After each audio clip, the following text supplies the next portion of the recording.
Berbicara tentang Allah Tritunggal, ketiga esaan Allah, kita mendekati the very being of God, ya, yaitu keadaan Allah yang sebenarnya. Sampai hari ini pengajaran tentang Tritunggal merupakan satu batu ujian bagi teologi, ya, tentang apa yang boleh dan yang harus dikatakan dan apa yang tidak, ya. Untuk pendalaman materi kita pada malam hari ini, kita akan mendengarkan pemaparan dari 3 orang narasumber kita yang sungguh kompeten. Yang pertama adalah Bapak Pendeta Dr. Binsar Huta Barat yang akan menyampaikan materi tentang signifikansi Credo Trinitas bagi kekristenan masa kini.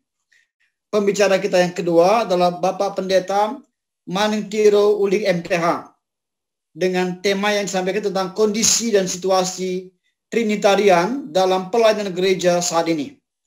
Dan yang ketiga, pembicara kita adalah Bapak Pendeta Dr.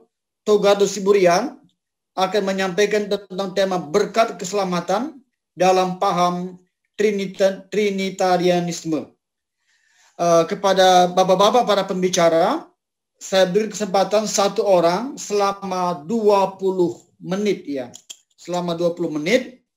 Setelah ketiga narasumber kita menyampaikan materinya, maka semua peserta diberi kesempatan untuk memberikan pertanyaan, baik melalui pribadi langsung atau juga boleh melalui chatting, ya, ruang-ruang chatting room, ya, bisa disampaikan juga.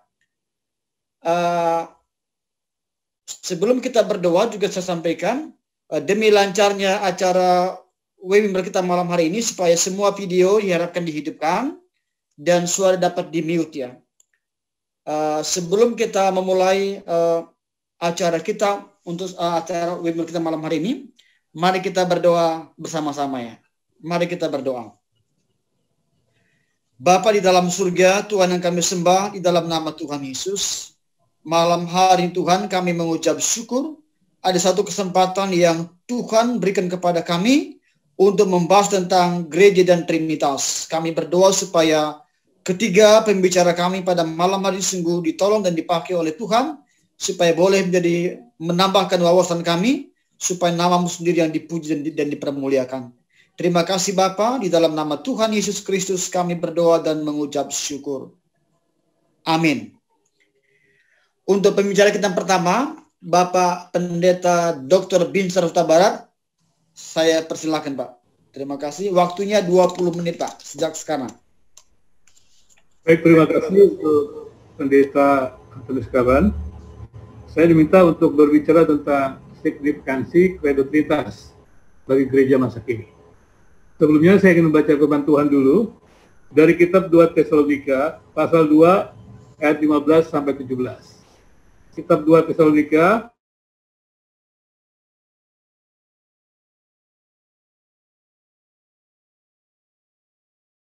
berpeganglah pada ajaran-ajaran yang kamu terima dari kami, baik secara lisan maupun secara tertulis. Dan Ia, Tuhan kita Yesus Kristus, dan Allah Bapa kita, yang dalam kasih karunia-Nya telah mengasihi kita, dan yang telah menganugerahkan penghiburan abadi dan pengharapan baik kepada kita, kiranya menghibur dan menguatkan hatimu dalam pekerjaan dan perkataan yang baik.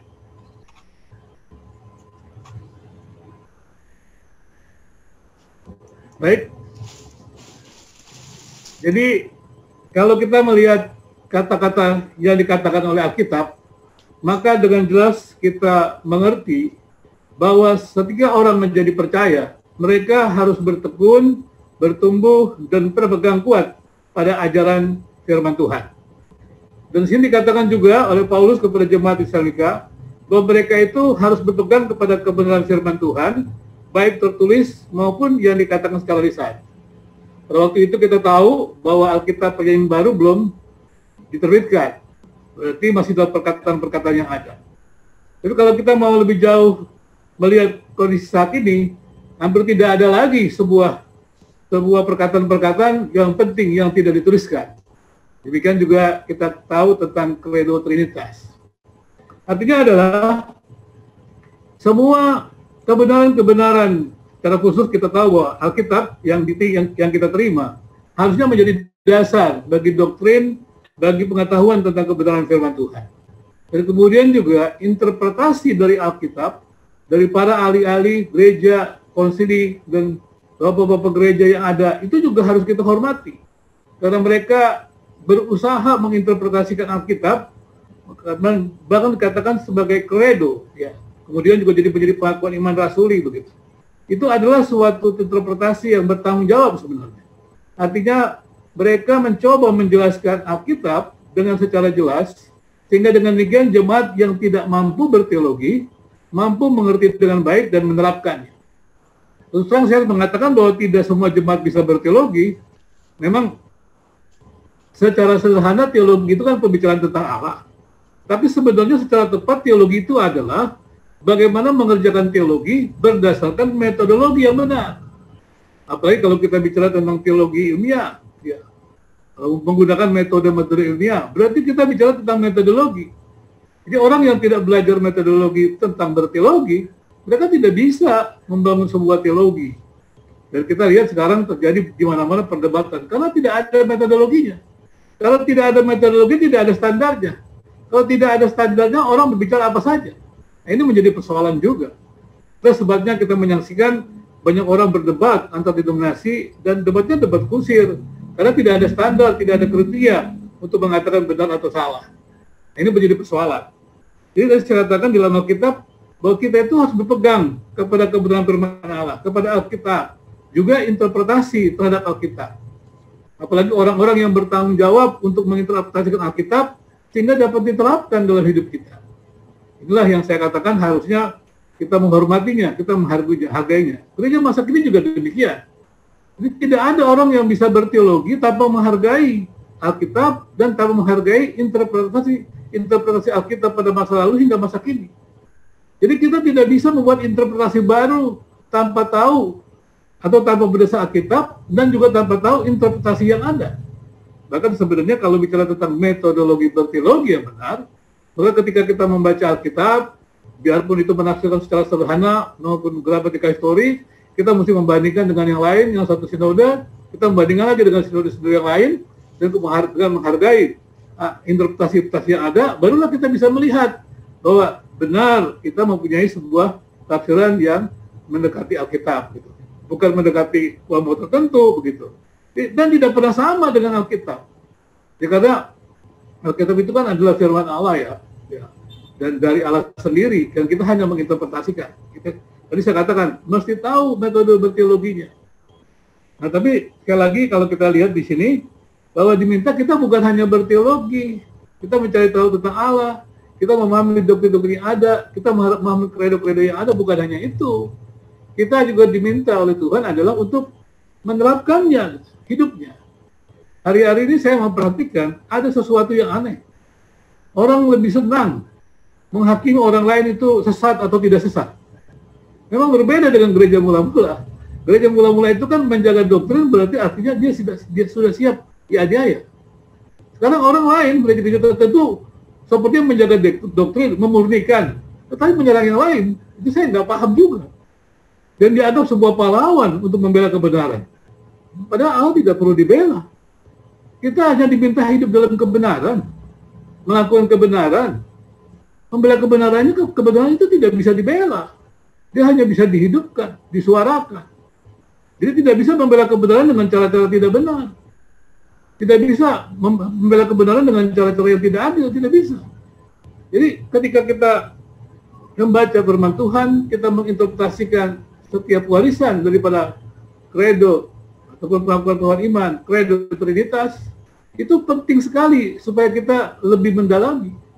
Jadi tidak bisa orang itu tiba-tiba membuat nafsu Alkitab tanpa memperhatikan bagaimana Roh Kudus bekerja dalam kehidupan sejarah Bapak Gereja atau sejarah orang-orang percaya. Kita tidak bisa tidak belajar dibanding orang-orang lain. Jangan kita merasa tahu segalanya. Tidak ada teolog yang tahu segalanya. Kalau Anda belajar tentang teologi kan tahu. Teologi itu kan induknya. Ada turunan-turunnya, ada biblika, sistematika, segala macam, praktika, apologetika. Mereka tidak tahu segalanya. Mereka mendalami satu bidang, pasti bidang lain lemah. Tapi bidang-bidang apologetika lagi ramai itu kan, pasti biblikanya juga lemah dia. Karena dia kan nggak sempat untuk belajar yang lain. Biasanya kalau bicara tentang apologi itu kan dia bicaranya filsafat. Berarti lebih banyak dipengaruhi oleh sana, bukan bibliknya. Apalagi mereka tidak dipunyai oleh etika. Kalau dia bicara tentang etika kan dia tahu bahwa berarti pandangan orang itu relatif. Dia tidak bisa memaksakan orang lain. Nah ini adalah semuanya penting. Jadi artinya bagi saya credo trinitas itu penting. Karena kita bisa melihat bagaimana Allah bekerja dalam atau memakai para pemimpin gereja pada masa lalu. Allah bekerja menjelaskan dirinya melalui ketika mereka bapak gereja, orang-orang percaya menafsirkan Alkitab. Jadi dengan jelas bahwa kita mesti menghargainya. Ya. Dan kemudian bagaimana cara kita menghargainya? Tadi saya katakan zaman sekarang ini yang saya perhatikan fenomenanya, orang itu karena mungkin demokrasi ya, dia bisa memaksakan bukti kepada orang lain. Setahu saya, kalau saya membaca Alkitab ini, yang namanya menjaga kebenaran, menjaga kemurnian firman Allah, itu hidup. Hidup kita yang benar. Bukan kita memaksa orang lain supaya benar, nggak bisa. Karena kebenaran itu sudah ada, firman Allah itu sudah ada. Orang bisa menerima firman Allah dari Roh Kudus. Jadi kita tidak memaksakan. Bahkan pelanggaran HAM begitu ya. Orang-orang yang memaksakan yang lain. Karena agama itu tanpa kebebasan, itu bukan agama. Jadi kalau kita memaksa, saya salah benar. Tetapi kita bagaimana menyaksikannya, itu kita berpegang. Kita memberitakannya. Tentu dengan cara-cara yang wise, yang bijaksana. Ya. Tapi sekali katakan, jangan kita merasa diri tahu segala-aja, tanpa lupa hidup di dalamnya. Harusnya sekali lagi doktrin itu membawa hidup benar. Jadi kalau doktrin itu membawa kita hidup benar, kita akan tahu ternyata ketika kita punya doktrin yang sehebat apapun, ternyata hidup kita juga tidak benar. Kita menjadi terbuka kepada orang lain, menjadi lebih rendah hati. Tapi kalau kita tidak konsisten melihat diri kita hidup dalam doktrin, kita akan sombong sekali. Orang-orang yang menekankan kemurnian gereja, kemurnian gereja menjaga doktrin yang murni, biasanya sombong sekali. Mereka merasa paling benar. Padahal kemampuan teologinya seperti apa yang dia bisa. Saya sebagai seorang peneliti ya, sudah tahu lah kemampuan penelitinya bagaimana. Saya belajar banyak penelitian, saya sudah tahu. Kalau orang punya kemampuan peneliti ini, pasti ketinggalan dalam bidang penelitian yang lain. Jadi kalau orang bisa biblika, sistematik ketinggalan. Kalau bilang apolitika, praktika, yang lain ketinggalan. Begitu terus. Kita perlu orang lain untuk saling belajar. Jadi tidak pernah. Tapi yang paling penting adalah tahu doktrin harus membawa kita hidup benar. Nah kemudian mengabarkan doktrin kepada orang lain juga harus tahu alamnya. Alam sekarang ini demokratis, bukan pemaksaan. Kita boleh berbicara dengan lemah lembut, bicara kepada orang lain, berbicara dengan berbagai denominasi. Saya katakan gereja-gereja sekarang tetap menghargai kredo yang ada. Seharusnya kita semua, gereja sekarang menghargai pikiran-pikiran yang ada itu. Kredo Trinitas ya, itu dihargai. Bukan dicela, karena kita kan belum tentu bisa juga mengerjakan hal-hal yang demikian. Tapi kita juga tidak perlu mencela orang lain. Kalau kita berpegang kepada sebuah keyakinan, hiduplah dalam keyakinan tersebut. Nah kemudian kita jangan terlalu keras kepada orang lain, tidak keras dengan diri kita. Tanyalah apakah kita menghidupi kredo Trinitas itu dalam hidup kita. Kemudian baru kita bisa menyaksikan kepada orang lain. Tadi saya katakan, setelah kita menerima keturunan firman Allah, kita harus menerima. Kita percaya kita menerima firman Allah, kita hidup dalam firman Allah. Dan ucapkanlah kata-kata yang baik, lakukanlah pekerjaan-pekerjaan yang baik. Bangunlah hidup bersama antar denominasi yang baik dalam masa demokrasi ini. Bangunlah hidup bersama dengan antar denominasi yang baik dan merasa diri paling benar, paling berada di jalan Tuhan. Kredo itu sudah menyatakan bahwa kita semuanya bisa belajar bersama. Kredo itu bukan produk dari gereja tertentu, tidak. Jadi produk dan itu menjadi sejarah panjang dan harusnya kita juga belajar bersama. Tapi sekali lagi saya harus mengatakan juga kepada teman-teman semua pada malam hari ini ya. Mungkin kita harus mulai berpikir keras. Ya. Kadang-kadang kita terlalu keras menyerang orang lain, mengatakan orang lain tidak benar, tidak berteologi baik. Setahu saya, setelah saya menggumuli belajar teologi, siapa sih di Indonesia ini yang benar-benar ahli berteologi? Minta maaf. Siapa di Indonesia ini yang ahli benar-benar berteologi? Tidak ada. Mereka yang mengatakan paling tahu pun banyak sekali kekurangan. Kalau Anda tahu, meneliti, dan saya kebetulan sudah belajar di banyak tempat-tempat yang besar itu. Dan saya lihat juga biasa-biasa saja. Nggak ada yang luar biasa begitu. Dan dibilang teologinya paling murni, saya nggak lihat ada kemurniannya itu. Yang setahu saya yang namanya murni itu Alkitab. Ya, kalau mendekati kemurnian ya credo Trinitas, gitu. Bukan orangnya, bukan tokohnya, tidak ada. Nah, bagaimana kita menjaga kemurnian? Hidup dalam kebenaran. Jangan dibalik. Kita memurnikan orang lain, tidak. Gerakan-gerakan yang memurnikan orang lain itu banyak gerakan-gerakan tidak murni. Maafkan saya. Karena saya khawatir juga kredo-kredo ini sekarang ini menjadi promosi untuk memindahkan orang lain ke gerejanya sendiri. Harusnya tidak, kita wartakan dengan benar. Tapi juga jangan kita menyerang orang lain, jangan kita juga tidak berbicara. Tapi sekali lagi untuk gereja masa kini, untuk saya adalah kita tidak bisa menginterpretasikan Alkitab ya, tanpa kita belajar dari kredo-kredo yang ada, termasuk kredo Trinitas ini. Jadi pengakuan iman, orang bertanya kepada saya, apakah pengakuan iman itu bisa dirubah? Bisa, karena dia bukan Alkitab. Tapi memang pengakuan iman kan itu disarikan, banyak bukti. Sampai sekarang belum ada yang berhasil. Ya sudah, kita terima gitu. Kita sebagai sebuah kekayaan gitu. Kalau berhasil membuatnya silakan begitu ya, untuk yang lain. Tapi jangan sampai kita tidak menerima sebuah karya-karya agung dari orang percaya pada masa-masa yang ada. Jadi sekali lagi yang mungkin saya perlu sedikit mengerti itu. Kalau kita memang mengatakan diri kita percaya, maka peganglah kebenaran firman Allah yang tertulis ini dengan juga interpretasi sejarah gereja, termasuk kredo Trinitas. Setelah itu akan menolong kita mengenal Allah dengan lebih baik lagi untuk hidup dalam Allah. Dan jangan terlalu arogan bisa berteologi. Karena berteologi itu bukan persoalan gampang. Saya malah keras mengatakan, menurut saya tidak ada jemaat yang bisa berteologi. Ini harus maaf. Membaca Alkitab bisa, tapi berteologi tidak bisa. Berteologi itu ada tingkatan-tingkatannya. Metodologinya ada tingkatan-tingkatannya. Kalau metodologi sederhana hanya baca teks, bandingan teks, itu mah metodologi biasa saja sebenarnya. Yang tidak perlu sekolah teologi. Ya. Jadi kita harus belajar sungguh-sungguh, tetapi bukan hanya kita berkata situ, belajar hidup dalam kebenaran firman Allah. Dan kemudian sampaikanlah kata-kata baik ya kepada teman-teman hari ini di mana-mana pun. Untuk apa sih kita menyerang orang lain hanya untuk menjatuhkan bahwa kita benar? Tidak, kita memberitahu kebenaran itu supaya orang hidup benar. Tapi kalau kita mau mengatakan supaya orang hidup benar, kita hidup benar tidak? Itu pertanyaannya. Kiranya hari ini kita bisa menolong ya bahwa kredo Trinitas menurut saya mempunyai signifikasi yang begitu penting sekali untuk gereja masa kini. Tapi sekali lagi kita harus hidup dalam firman Tuhan, bukan hanya menjadi hakim. Terima kasih. Ya, terima kasih Pak untuk pemaparannya. Waktunya masih cukup tadi 5 menit lagi, cuma Bapak sudah selesaikan. Oke. Oke. Sekarang pembicara kita yang kedua, Bapak Pendeta Maning Tiro Uling. Bapak punya waktu 20 menit, Pak. Saya persilakan, Pak. Baik, Pak.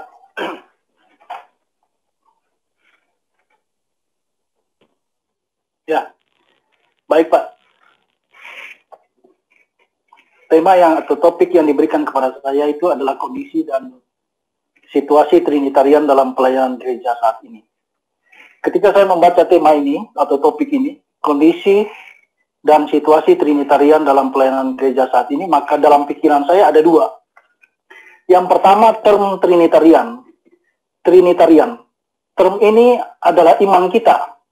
Ketika berbicara Trinitarian, istilah ini adalah istilah iman kita, maka ini juga bisa saya katakan sebagai identitas kita. Identitas orang Kristen itu Trinitarian. Kenapa saya berkata begitu? Karena asumsinya adalah Trinitarian itu adalah basic belief. Jadi Trinitas itu adalah basic belief Kristen. Sehingga Trinitarianisme adalah paham Kristen. Allah Kristen adalah, Allah Alkitab adalah Allah yang mewahyukan diri, Allah Trinitas itu. Lewat inskripturasi, lewat wahyu, Alkitab, dan juga inkarnasi Yesus Kristus. Sehingga memang antara Trinitas dengan Kristologi itu tidak bisa dipisahkan. Kristus itu memperjelas Trinitas. Seharusnya dengan adanya Kristus, Trinitas yang Allah yang transenden itu menjadi jelas di dalam inkarnasi. Jadi upaya yang mencoba mempertentangkan atau membedakan atau memisahkan antara Trinitas dengan Kristologi itu adalah di luar iman Kristen, karena keduanya adalah menyatu. Kristus itu ada di dalam Trinitas. Trinitas itu menjadi jelas di dalam Kristus. Jadi yang pertama dalam pikiran saya, term Trinitarian itu adalah kita. Orang Kristen itu Trinitarian, kaum Trinitarian. Yang kedua, ketika saya membaca tema atau topik ini, kondisi dan situasi Trinitarian dalam pelayanan gereja saat ini, di dalam pikiran saya ini ada dua ketika bicara kondisi dan situasi. Kondisi dan situasi Trinitarian dalam pelayanan gereja ada dua. Yang pertama, gasolen. Artinya adalah secara ideal atau seharusnya semestinya, orang Kristen itu kalau bicara Trinitas, ya sudah, tidak ada masalah. Tidak akan pernah dipersoalkan ketika bicara Trinitas. Kenapa? Karena itu basic beliefs tadi yang saya bilang. Maka situasi dan kondisi Trinitarian dalam pelayanan gereja saat ini sebetulnya baik-baik saja, tidak ada masalah. Itu secara ideal, gasolen, semestinya seperti itu, seharusnya seperti itu. Makanya saya membaca bukunya Veli-Matti Karkkainen, bukunya ini ada dalam bahasa Indonesia, kurang jelas barangkali. Ya, di dalam buku ini Karkkainen menjelaskan sangat menarik. Dia bilang begini, doktrin Tritunggal bukan hanya prinsip penstrukturan dari doktrin Kristen, melainkan cara mengidentifikasi ala Alkitab. Jadi Trinitas itu ala Alkitab. Kemudian doktrin Tritunggal ialah apa yang secara mendasar mencirikan doktrin Kristen tentang Allah, dan dengan demikian telah membedakan konsep pernyataan Kristen sebagai Kristen berbeda dengan doktrin Allah yang lain. Karena itu, Trinitas itu adalah doktrin yang sangat unik milik kekristenan. Itu doktrin Kristen yang sangat unik. Dia basic beliefs. Oleh sebab itu, maka kalau kondisi yang ideal seharusnya, ya semua orang Kristen itu tidak menjadi soal. Keyakinannya itu adalah keyakinan tentang Trinitas. Secara ideal semestinya. Dan menurut Eben Heiser Inubantimo, dia nulis dalam bukunya dibilang begini, tanpa iman kepada Allah Tritunggal, pemahaman Kristen tentang semua hal dalam iman Kristen tidak memiliki keunikan apa-apa. Tanpa iman kepada Allah Tritunggal, ibadah penyembahan Kristen hampa, tak bermakna, dan kehilangan pengharapan. Iman Kristen berbeda dari agama-agama yang kita kenal. Itu tadi, Trinitas itu adalah doktrin yang unik dari kekristenan. Doktrin yang sangat unik dari kekristenan. Karena itu, harusnya, mestinya, idealnya, orang Kristen itu Trinitarian. Seperti saya bilang tadi. Tetapi persoalannya secara dasein. Dasein itu adalah kondisi yang terjadi. Fenomena-fenomena sensasional.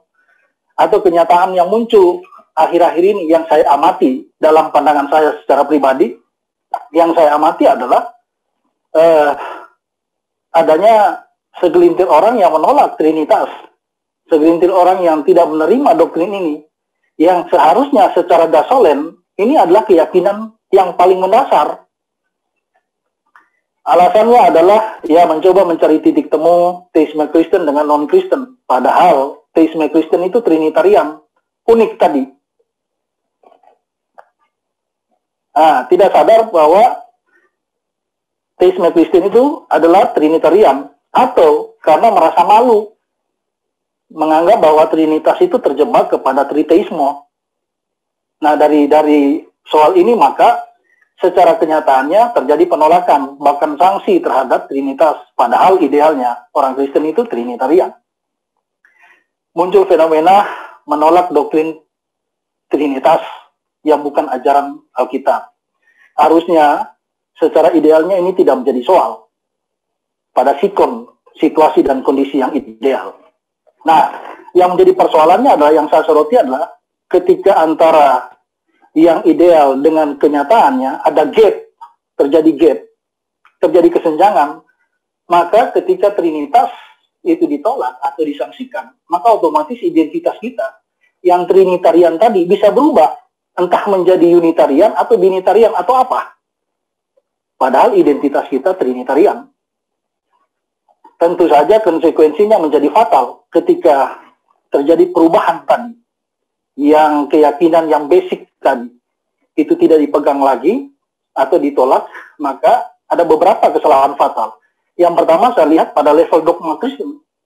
Pada level dogma Kristen atau teologi sistematika, mulai dari teologi proper, teologi tentang Allah, kristologi, pneumatologi, sampai kepada eklesiologi, itu akan berubah reformulasinya. Padahal harusnya Trinitas itu bermuara dari Trinitas yang diperjelas di dalam kristologi. Inkarnasi Yesus memperjelas Tritunggal itu sendiri. Jadi semua itu satu kesatuan yang berakar pada doktrin Trinitas. Semestinya seperti itu. Dan pada level dogma ini yang akan nanti dibahas oleh Pak Pendeta Dr. Togardo Siburian mengenai berkat keselamatan dalam paham Trinitarianisme. Pada level credo, seperti yang Pak Binsar tadi katakan, credo ini sangat signifikan, credo Trinitas ini sangat signifikan. Dan kenyataannya, memang upaya merumuskan credo dalam gereja lokal tertentu, itu tidak menjadi masalah. Tapi yang menjadi masalah yang kita perhatikan ketika Trinitas, keunikan Trinitas tadi, itu berubah. Misalnya saja, credonya itu dibentuk menjadi Allah yang esa dalam 3 manifestasi Bapa, Anak, dan Roh Kudus. Maka ini bukan Trinitarian, Trinitas yang dipahami. Tapi ini adalah model Allah Sabellianisme, Allah yang esa dalam 3 manifestasi. Jadi dalam 3 peran saja. Atau Allah yang tunggal dalam penyataan Bapa, Anak, dan Roh Kudus, walaupun sudah diklarifikasi dalam waktu-waktu tertentu yang lalu. Tapi ini sangat penting. Itulah tadi pentingnya signifikansi credo iman Kristen yang bermula dari doktrin tentang Allah, yaitu Trinitas itu sendiri, yang diperjelas dalam inkarnasi Yesus Kristus. Bahkan ketika kenyataan menolak doktrin Trinitas, pada level ibadah pelayanan gereja bisa saja. Misalkan dalam nyanyian, saya membaca bukunya Robert Letham. Bukunya Robert Letham ini, dia sempat menulis sangat menarik bahwa coba kita perhatikan atau kita mengkaji, melihat kembali puji-pujian Kristen, puji-pujian lagu kita kembali. Itu lagu-lagu yang bermuatan Trinitas itu sangat kurang. Kalau saya amati fenomena hari-hari ini, misalkan contoh lagu yang judul Bapa yang setia, kemudian masuk kepada syairnya, Yesus kau Bapa yang setia. Kalau berpikir dalam kerangka pikir Trinitas, itu tidak cocok, tidak pas. Yesus kau Bapa yang setia. Yesus bukan Bapa dalam rumusan Trinitas. Itu di dalam nyanyian atau pujian masa kini. Maka saya perhatikan lagi, ketika berkembang terus, maju terus, sampai kepada level sakramen baptisan, itu ditolak. Formula Trinitas, formula baptisan triadik, formula baptisan Trinitas itu ditolak. Bahkan tidak diakui bahwa itu tidak sah. Kenapa? Balik lagi kepada formula Trinitas yang ditolak. Bahwa Bapa, Anak, dan Roh Kudus itu yaitu Yesus. Dalam satu nama. Padahal secara gramatikal itu Bapa, Anak, dan Roh Kudus itu punya kata sandang tertentu, kata sandang tentu. Jadi masing-masing kata benda itu punya kata sandang tentu. Dalam penggunaan bahasa Yunani, kata sandang tentu itu bisa diartikan sang Bapa, sang Anak. Jadi ini oknum yang berbeda, ditambah lagi dengan kata penghubung kai dan. Baptislah dalam nama Bapa dan Anak dan Roh Kudus. Ada kata penghubung dan kai dalam bahasa Yunani. Maka ini berbeda. Tapi karena penolakan terhadap Trinitas, maka itu ditolak. Baptisan Tritunggal itu ditolak. Baptisan triadik itu ditolak. Karena bermuara pada Trinitas itu sendiri. Apalagi menganggap bahwa Trinitas itu termnya, istilah Tritunggal itu tidak ada dalam Alkitab. Maka Alkitab pun tidak ada di dalam Alkitab. Kata Alkitab itu tidak ada dalam Alkitab. Bukan hanya Trinitas tidak ada dalam Alkitab. Kata Alkitab pun tidak ada dalam Alkitab. Nah, ini penting. Praktek pembaptisan, kemudian yang selanjutnya mendalilkan bahwa praktek pembaptisan itu sebetulnya adalah praktek pembaptisan monadik, praktek pembaptisan dalam nama Yesus. Praktek pembaptisan dalam nama Yesus merujuk kepada Kisah Para Rasul, dan di dalam Kisah Para Rasul itu beberapa teks yang berbicara tentang itu. Ada beberapa teks di dalam Kisah Para Rasul berbicara tentang baptisan monadik, baptisan dalam nama Yesus. Akhirnya seolah-olah itu dipertentangkan, padahal tidak perlu dipertentangkan. Kedua-duanya sah. Kedua-duanya betul. Kenapa? Trinitas itu bisa dipahami di dalam inkarnasi Yesus Kristus. Tapi inkarnasi Yesus Kristus, kristologi sendiri tidak pernah meniadakan Trinitas. Karena tiga oknum, tiga pribadi di dalam satu hakikat. Jadi kalau secara filosofis teologis orang itu dibaptis di dalam nama Yesus, Yesus itu adalah satu dengan Bapa dan Roh Kudus, sah. Dan memang praktik itu ada di dalam Kisah Para Rasul, ada dalam Kisah Para Rasul. Kalau saya telusuri persoalan formula baptisan, menurut sarjana-sarjana atau para ahli Perjanjian Baru, mereka tidak pernah, terutama mengenai Matius 28 ayat 19, mereka itu tidak pernah mempersoalkan rumusan atau formula trinitasnya. Para ahli atau sarjana Perjanjian Baru itu lebih banyak mempersoalkan originalitas dari teks Matius 28 ayat 11, ayat 19. Jadi ini asli nggak bagian dari Matius, bukan formula trinitasnya yang dipersoalkan. Artinya para ahli Perjanjian Baru tidak pernah mempersoalkan rumusan Tritunggal, tidak pernah. Hanya persoalan debatnya itu adalah kepada sesungguhnya praktek dari baptisan itu di dalam Kisah Para Rasul itulah baptisan monadik, baptisan di dalam nama Yesus. Tapi bagi saya dua pembaptisan tadi sama saja. Kalau kita memakai argumentasi formula itu adalah suatu susunan yang tetap, yang tidak pernah berubah, itu formula. Arti sederhananya. Maka memang Matius 28 ayat 19 itu memang tetap formulanya itu sama. Tapi ketika kita membaca di dalam teks bahasa asli, di dalam Kisah Para Rasul, beberapa teks itu, maka formulanya itu berbeda-beda. Misalnya saja, formulanya itu saya catat di sini. Di dalam Kisah Para Rasul 2 ayat 38, epito onomati Yesus Kristus, atas nama Yesus Kristus. Dia memakai kata epi. Kemudian 8 ayat 19, Kisah Para Rasul 8 ayat 16, maaf. Dia memakai eistu. Kalau 2 ayat 38, epitu. 8 ayat 16, eistu. 10 ayat 48, entu onomati Yesus Kristus. Kemudian Kisah Para Rasul 19 ayat 5, eistu tu kurio Yesus. Jadi kalau di sini kita perhatikan kata depannya epi, eis, and eis. Memang kalau lihat secara formula berbeda. Kayaknya sepertinya memang Kisah Para Rasul penulis Lukas itu tidak secara konsisten memakai kata depan yang sama. Sehingga epi, eis, and, dan eis.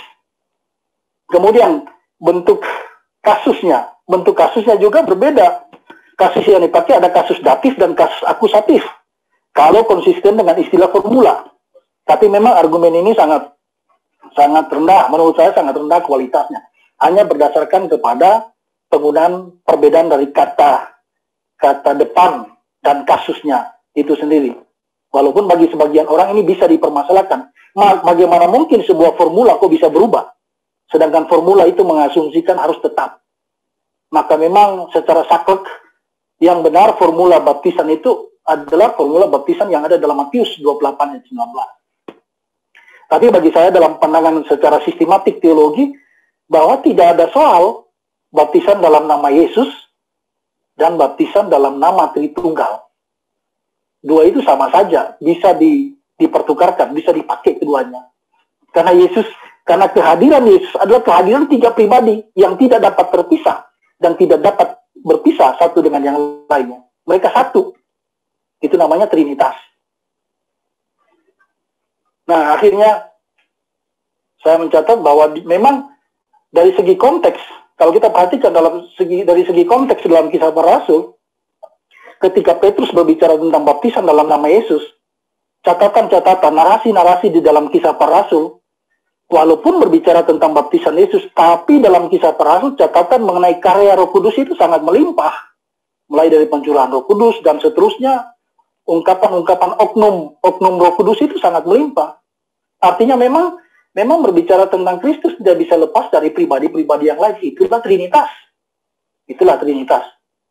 Cuma dalam hal ini, walaupun keduanya adalah sah secara teologis, tapi karena melihat fenomena yang berjalan selama ini, mengingat sejarah, kembali mengingat sejarah pada abad 3 dan ke-4, ketika rumusan formula Trinitas itu dibangun di dalam konsili, maka memang sangat penting bagi saya, sangat penting untuk menganjurkan, ini hanya sekedar saran, menganjurkan di dalam pelayanan untuk menegaskan formula Trinitas itu sendiri, melihat tren-tren yang berkembang sekarang ini, dalam konteks sekarang ini.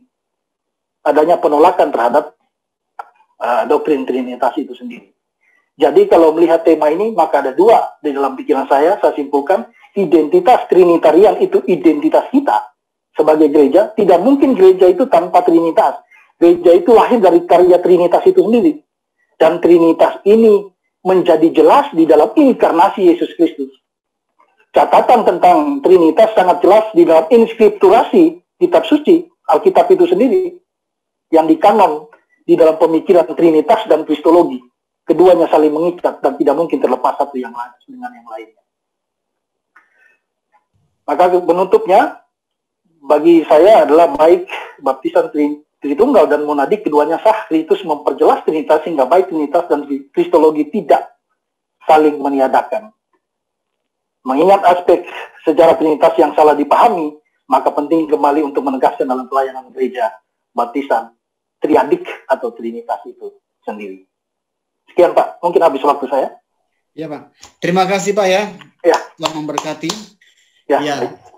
Sebelum kita masuk kepada pembicara ketiga, Bapak Ibu sekalian, kita foto bersama dulu sebagai kenang-kenangan. Maka tolong video kita semuanya dihidupkan supaya dapat dipoto oleh admin kita ya. Silakan Bapak Ibu semuanya boleh dengan video dihidupkan dan sesi foto akan dimulai. Pak Togardo belum masih ini Pak, belum kelihatan Pak Togardo, bisa video dihidupkan Pak. Ya, sekarang saya hitung ya. Ya, 1. Ya. Kita semuanya 3 kali foto ya Bapak Ibu ya. 3 kali foto karena kita ada 3 kolom ini supaya semuanya dapat semuanya. 1, 2, 3. Kali lagi, 2 kali lagi ya. 1, 2, 3. Sekali lagi. 1, 2, 3. Oke, terima kasih Bapak Ibu sekalian. Sekarang kita lanjutkan dengan pembicara kita, Bapak Pendeta Dr. Togar Sigurian. Silakan Pak, waktu 20 menit. 20 menit. Ya, terima kasih Pak Pendeta Kaban atas kesempatannya. Itu saya mohon maaf itu sinyal saya itu saya pakai hotspot bolak-balik ini kelihatannya. Tapi ini membuat saya semakin gentar juga karena takutnya terputus di tengah jalan.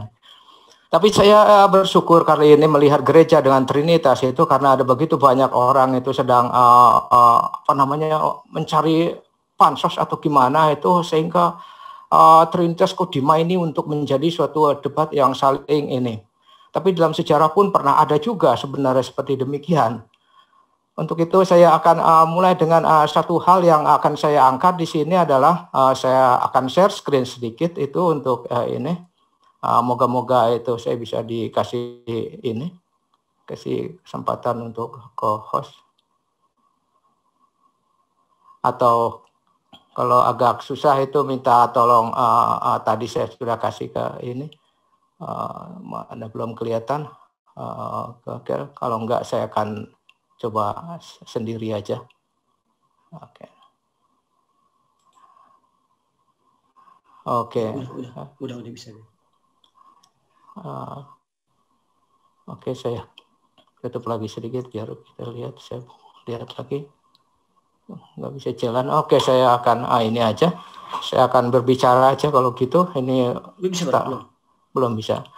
Kalau gitu saya melihat itu ada satu hal yang mau saya tangani, mau kita tangani sama-sama itu bahwa tolong share yang kedua, melihat bagaimana itu gereja itu harus menghadapi kondisi yang demikian itu.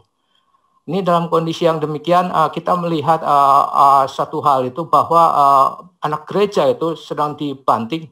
Kalau dilihat itu dari banyak hal yang saya lihat di medsos ataupun di ini, ada begitu banyak orang itu konon itu ya, mualaf. Konon itu dari pastor, dari anak kardinal, dari juga selebritis, dari juga pastor, dari juga pendeta, dari juga penginjil, dari sarjana, dari PhD, semuanya itu muncul itu kalau menjadi mualaf gitu. Saya tidak peduli sebenarnya dia itu mau mualaf mau enggak, mau jadi non Kristen atau enggak. Itu sendiri-sendiri, puji Tuhan. Tetapi omongannya itu enggak enaknya adalah kalau kita lihat nanti adalah sesuatu yang sangat menyeleneh lah. Coba kita lihat di dalam mungkin ini ketiga ya, ini ketiga itu saya mau loncat sedikit sebelum naik ke situ adalah di dalam pengalaman anak-anak gereja itu, mohon ke bawah sedikit dalam itu, Bang Admin, ke bawah aja gitu. Oke. Yang pengalaman anak-anak gereja itu gitu. Itu teruskan ke bawah aja. Oke.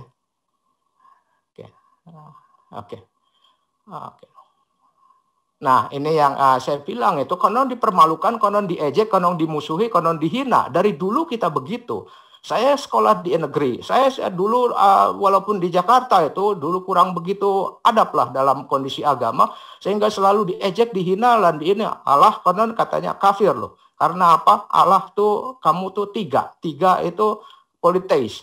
Karena ada dibilang itu kafirlah orang yang mengatakan Allah itu yang ketiga dari yang bertiga. Lalu selanjutnya itu Allah dikatakan tuh Allah itu kamu beranak, ada anak Allah. Lalu dari Trinitas lah muncul yang demikian. Lalu selalu dibilang itu Allah tidak beranak, tidak diperanakan.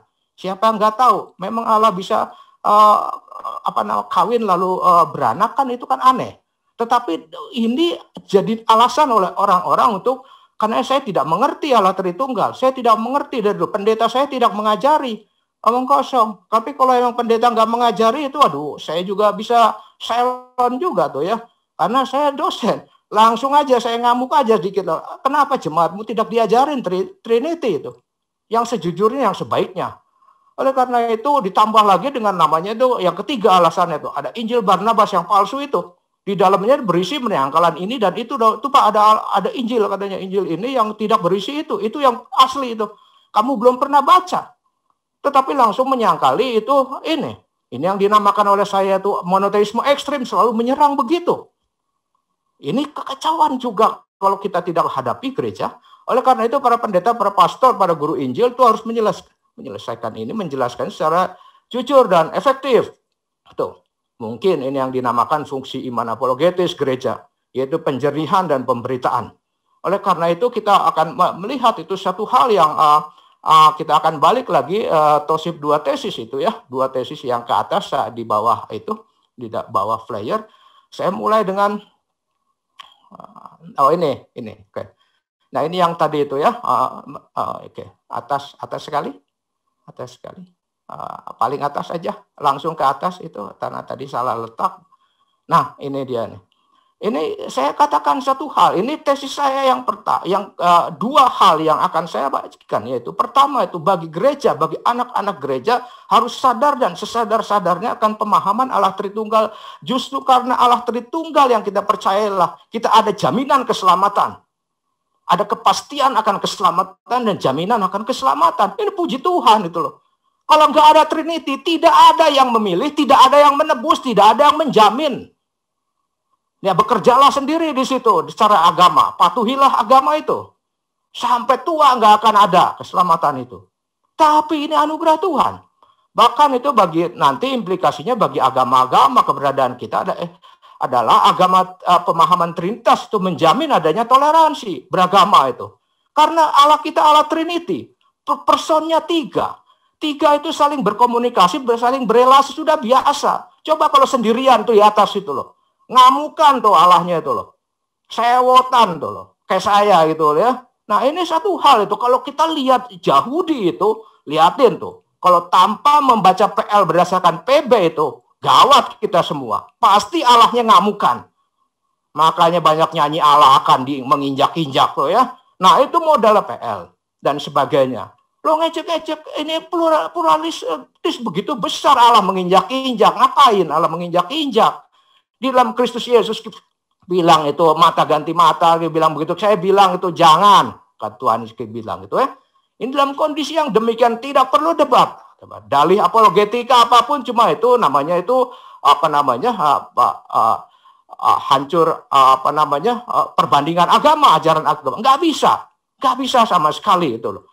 Itu adalah iman hanya bisa dilihat oleh iman. Pemahaman iman hanya bisa dilihat oleh iman juga. Sama seperti itu adalah terorisme salah satu pemahaman hanya bisa dimengerti dan diterima oleh teroris.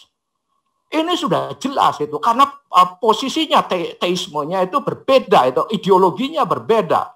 Apalagi penginjilan katanya itu loh. Pakainya itu debat agama. Nggak bisa. Kalau saya nggak bisa. Nggak bakal bisa ngerti. Dibuktikan nggak bisa akan buktikan. Tapi kita akan memberitakan di sini. Di dalam kondisi yang demikian kita akan apologetikanya adalah memberitakan. Nanti kita akan lihat bagaimana toleransi beragama itu di dalam keadaan Allah Tritunggal itu sangat besar. Karena orang itu bisa komunikasi di dalam Allah Tritunggal, bisa berelasi, bisa toleransi, bisa satu kedudukan dan sebagainya. Tidak sendiri seperti kesepian tuh lonely di atas sana itu. Sehingga dipanggil-panggil ataupun juga diteriak-teriakin dengan ini, harus ini, harus ini, harus ini, harus ini. Kalau enggak dihajar, dihajar gitu. Kita enggak nanti lihat. Allah itu sendiri datang dalam inkarnasi dalam Kristus Yesus. Bahkan Roh Kudus menjamin di dalam diri kita. Ini satu hal. Di dalam kondisi yang demikian itu kita akan melihat dulu bagaimana apa yang dinamakan pandangan. Ada satu layer ke bawah, minta tolong. Dalam kondisi yang demikian kita lihat itu pandangan filosofis itu berdasarkan Allah Trinitas gitu. Triun itu 3, unity 1 itu 2 kata yang menjadi satu jadi Trinity itu. Dalam teisme klasik itu kelihatannya itu akan dilihat memang adalah monoteis harusnya. Lalu personal, Allah itu personal, transcend dan mutlak dan infinity itu tidak terbatas. Ini Allah kita itu. Tetapi ditambahin itu dengan Trinity nanti. Teisme klasik yang Trinitarian begitu. Karena itulah sumber hidup saya, itulah sumber pelayanan saya, bahkan itu sumber keselamatan saya dan sumber bergaul saya secara agama. Oleh karena itu kita lihat berbeda dengan politeis tentu. Beda, sangat beda dengan Trimurti, beda. Itu teman-teman saya maaf itu ya, dalam itu beda sama sekali. Deisme apalagi Allah di sana tuh, gantung di sana tuh, cuma teriak-teriak atau sih. Begini aja diam gitu ya. Tidak, dia datang hari-hari. Terus tuh intervensi dari hari. Bahkan di dalam Kristus Yesus Tuhan itu. Nah oleh karena itu kita harus melihat tuh bagaimana itu perbedaan kita itu dengan teisme yang lain yang dinamakan Unitarianisme yang satu tuh itu loh. Ya udah satu lah, nggak ada apa-apanya lah, kesepian lah, atau kedinginan juga lah, sebagainya itu. Nah ini dalam agama Tauhid itu antara kalau kita lihat dalam Alkitab tentu Judais, yang itu Tuhan kita pun dihabisi oleh Judaisme itu. Karena ketika dia bilang itu saya anak Allah, saya adalah Allah adalah Bapakku, dia dihajar. Gitu. Ini harus sesuatu yang kita harus hati-hati juga melihat itu. Lalu juga kita lihat satu hal lagi yang itu juga harus dibedakan dengan pengertian Trinitarian yang monarkianisme itu, yang Sabellianisme. Ya terus terang aja lah. Ini paling enak dipakai lah. Paling enak dipakai dan di dalam dunia monoteis yang ekstrim ini. Yang mayoritas monoteis yang demikian itu. Tauhid misalnya. Karena itu cara jalannya itu begitu. Satu ya udah nanti disebut ini, disebut ini, disebut ini. Dulu saya juga melakukan ini. terus terang, penginjilan saya melakukan ini, semua debat dan sebagainya, nggak ada artinya, nggak ada yang tobat, nggak ada yang tobat. Gitu. Itu karena dulu guru saya Amran Amri, gitu. Sehingga itu saya harus nantangin seorang, siapa aja saya tantangin tuh ya. Memang ampuh. Tetapi tidak ada yang tobat, tidak ada yang jadi Kristen, sama sekali tidak ada. Tapi inilah satu hal yang dikatakan, kalau saya turun satu layer lagi, kita akan lihat ini adalah minta tolong ya Abang penginjil itu untuk lihat ini tadi ini, tapi kehilangan segitiganya sudah terbiasa lah ya, yang segitiga begitu ya, Bapa, Anak, Roh Kudus dan gitu. Kalau di dalam sebenarnya kita banyak pakai barat, timur yang begini. Kalau barat itu gereja barat ke bawah, Bapa, Anak, Roh Kudus di bawah. Tapi kalau timur itu Bapa ini adalah Bapa lalu Anak dan Roh Kudus. Itu gerejanya itu yang Latin satu, yang Greka satu. Tapi kalau itu kita lihat aja ya, semua ketiga-tiganya Allah, tetapi yang situ pribadinya lain-lain. Itu kemarin saya lihat di medsos itu ada gambar, itu bagus sekali, nanti kita akan cari begitu, sudah terbiasa. Tapi kita lihat satu layer itu dari ini. Itu analogi ya, tadi analogi, itu bukan berarti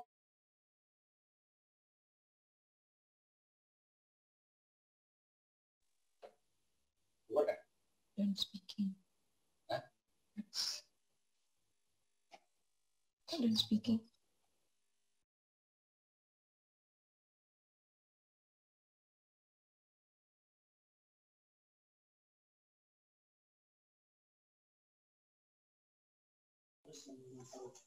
Ya, Bapak Ibu sekalian, kita tunggu sebentar, mungkin lagi bermasalah sinyal dari Pak Togardo ya.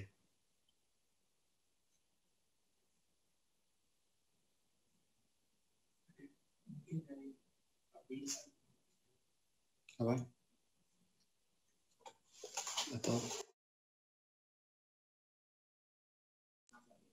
Atau mengisi kekosongan waktu bisa Pak Binsar mungkin tambahkan Pak 5 menit dulu Pak, yang Bapak tadi yang mungkin ada yang mau ditambahkan.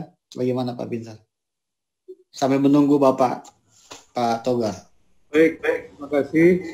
Ya, tadi juga sudah ada tiga-tiga sudah bicara tadi ya, bahwa sebenarnya kalau kita bicara tentang cerita, doktrin, interpretasi dari Bapak Gereja, mengenai gereja, itu sebenarnya ada sebuah usaha-usaha yang sangat serius gitu. Jadi seharusnya kita menghargai gitu ya.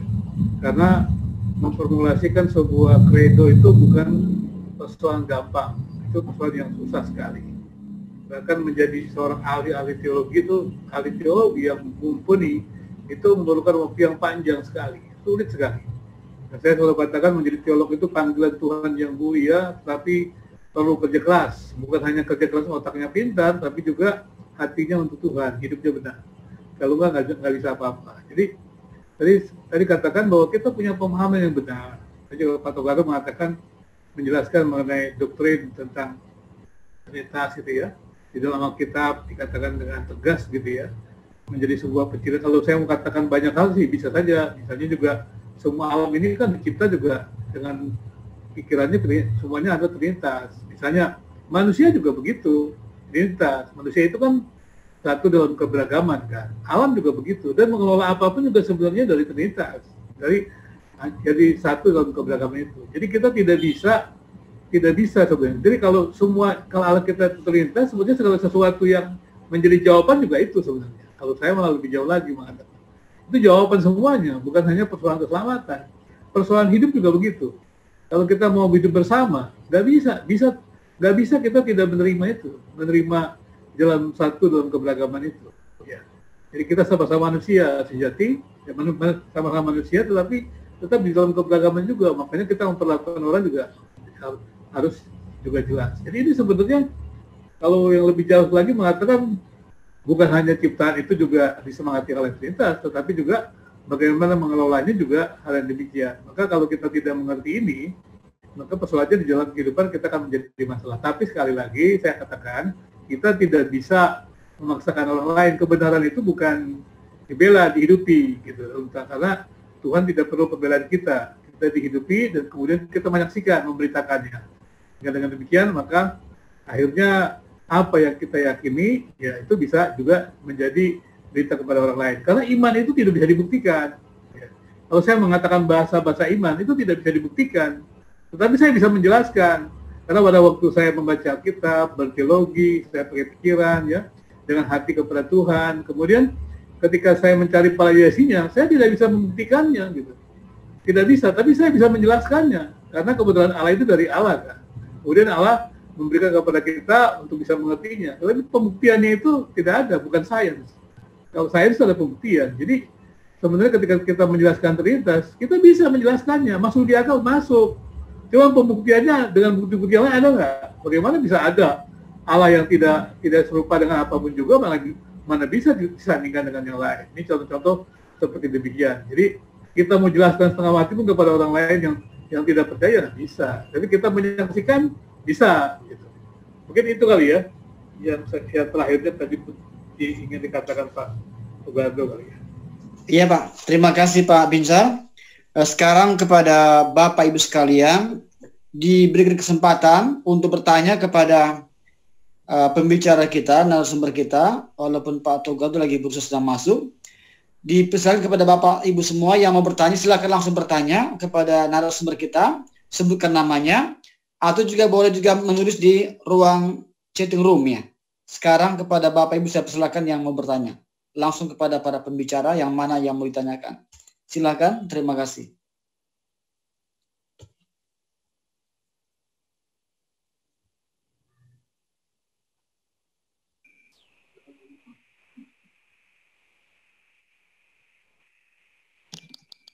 Selamat malam Pak Moderator. Ya, semalam Pak. Langsung saja Pak ya, langsung ke pembicara ya. Pak. Tanya.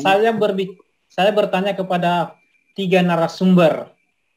Bukan saya mau melihat pendapat 3 narasumber. Kalau Tritunggal kan 3 pribadi yang berbeda, 1 hakikat.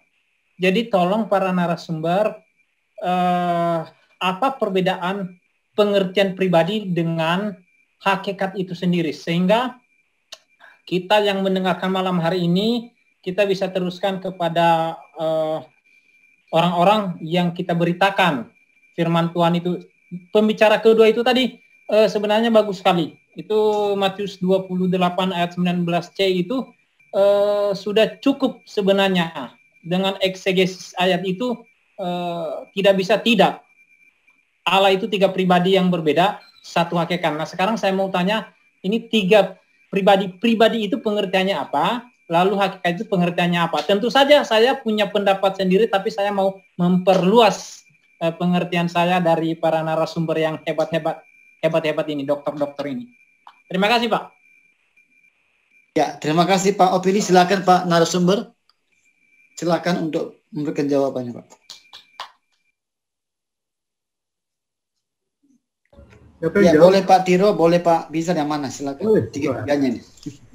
Silakan Pak. Saya jawab. Ya, silakan Pak. Sebenarnya 3-3-nya dipertanya. Sebenarnya ini bagian Pak Togardo kali ya. Karena menjelaskan dasar-dasar seperti ini. Bagian saya kan sebenarnya signifikansi. Kalau ini kan doktrin dasar ya. Jadi Bapa adalah Allah, Anak adalah Allah ya. Ya, kemudian Roh Kudus adalah Allah. Jadi 3 itu berada dalam satu substansi gitu ya. Ya, lebih terus substansi lah gitu.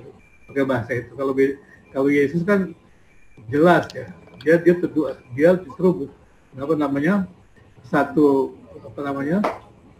kalau kita lihat Yesus kan jadi waktu menjadi manusia sejati dan Allah sejati.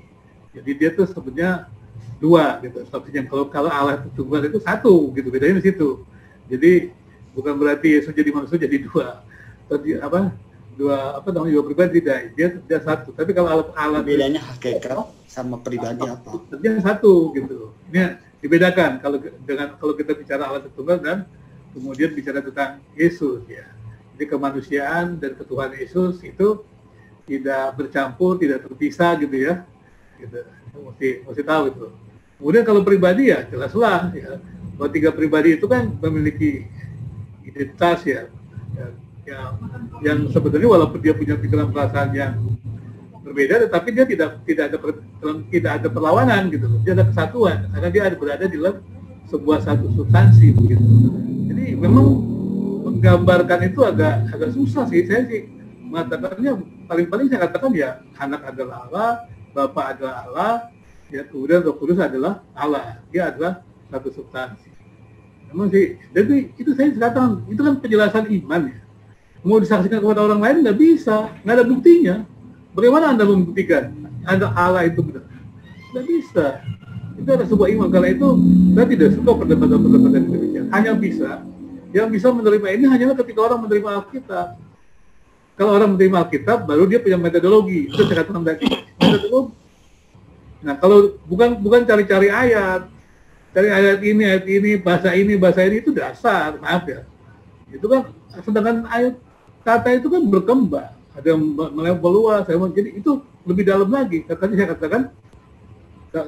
katakan bahwa berteologi itu susah.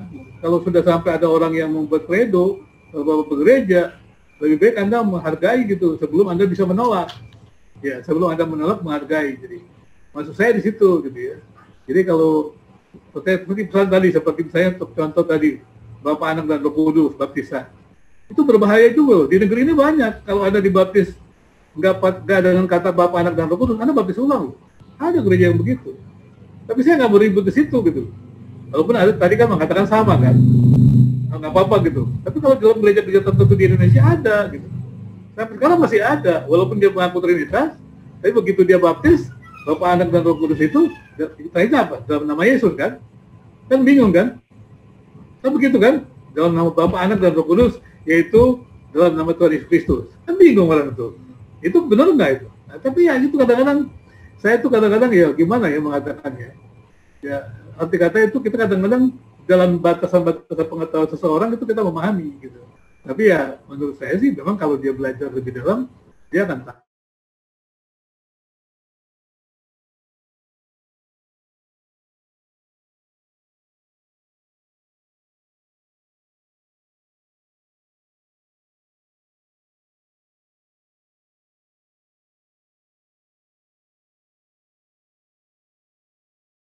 Tambahkan, Pak.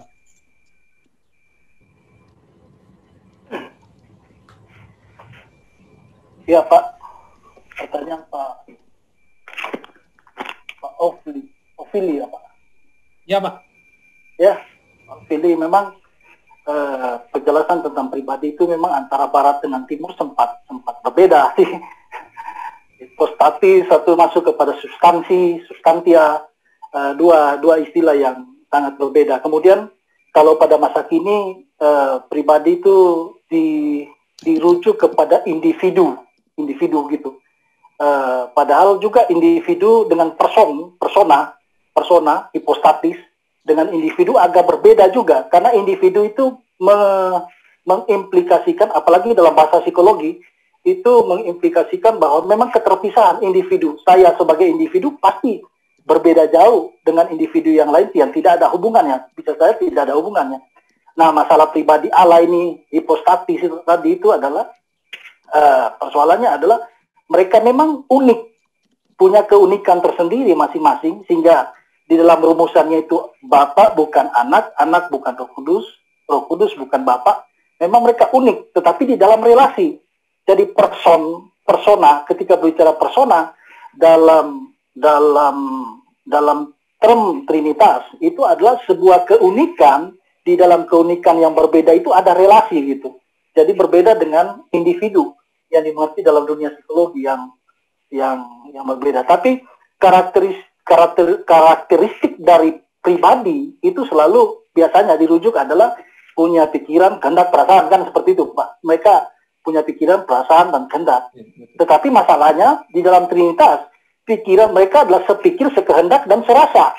Ini dalam Trinitas seperti itu. Memang ini perdebatan yang ada dalam Barat dan Timur, sehingga yang di Barat itu menekankan kepada keesaan karena berhadapan dengan politeisme Yunani dan segala macamnya, sedangkan Timur berhadapan dengan modalistik tabelian, ya, karena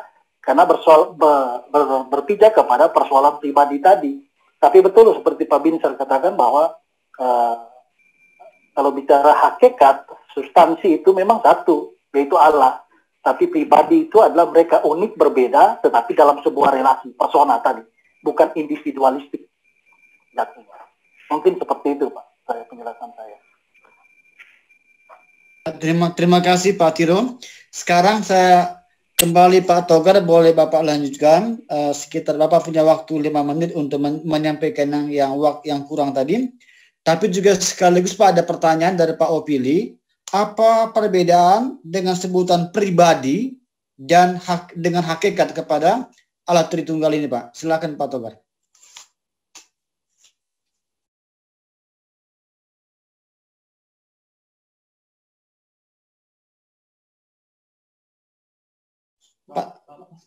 Pak Togar suaranya masih dihidupkan suaranya Pak.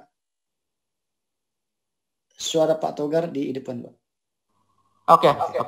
Saya langsung aja biar nanti bisa terbawa sedikit yang itu ya. Pertanyaan tadi esensi dan dengan pribadi itu esensi sebenarnya sesuatu yang menjadikan sesuatu itu menjadi sesuatu ya.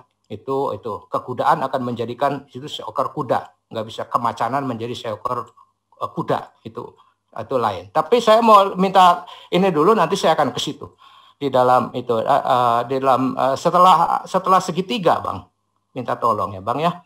Nah itu yang dikatakan itu setelah segitiga itu kita lihat itu kita selama ini lihat yang ini memang itu ya, I believe in God the Father. Itu saya percaya kepada Allah Bapa, katanya begitu tuh. Ini kelirunya itu cara bacanya, saya merasa itu keliru. Apa boleh buat bacanya nggak apa-apa juga loh. Harus, karena itu ada kata sandang, the Father, begitu. Mau nggak mau jangan bilang Allah Bapa dong. Allah satu, Sang Bapa, Sang Anak, Sang Roh Kudus.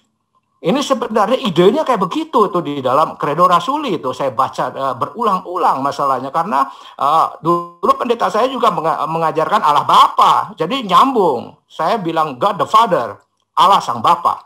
Tapi ya di dalam tertulian itu orang yang pertama itu menyebutnya memang one essence itu, but not one in person. Essence-nya itu adalah Allah itu, dalam arti kealahannya itu satu gitu.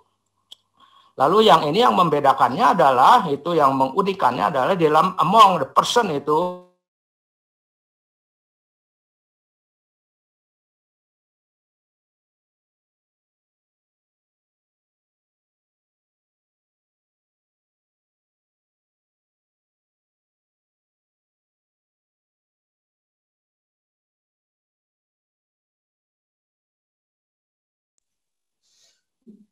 Ya, sebentar ya Bapak Ibu sekalian, ini lagi hangat. Tiba-tiba sinyal lagi. Atau gimana? Pertanyaan kedua.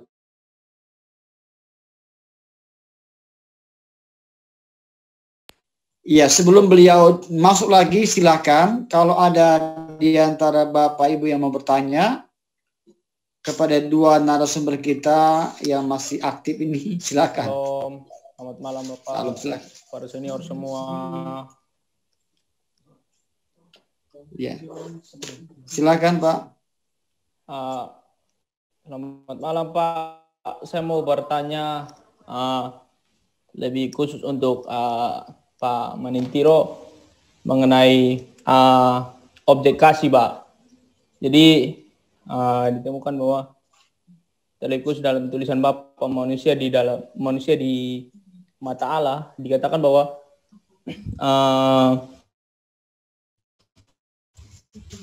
ketika Allah menciptakan manusia itulah Allah termanifestasi, atau karena di sisi lain bahwa kasih itu bersifat relasional. Jadi kan ada relasi, makanya kasih itu terjalin.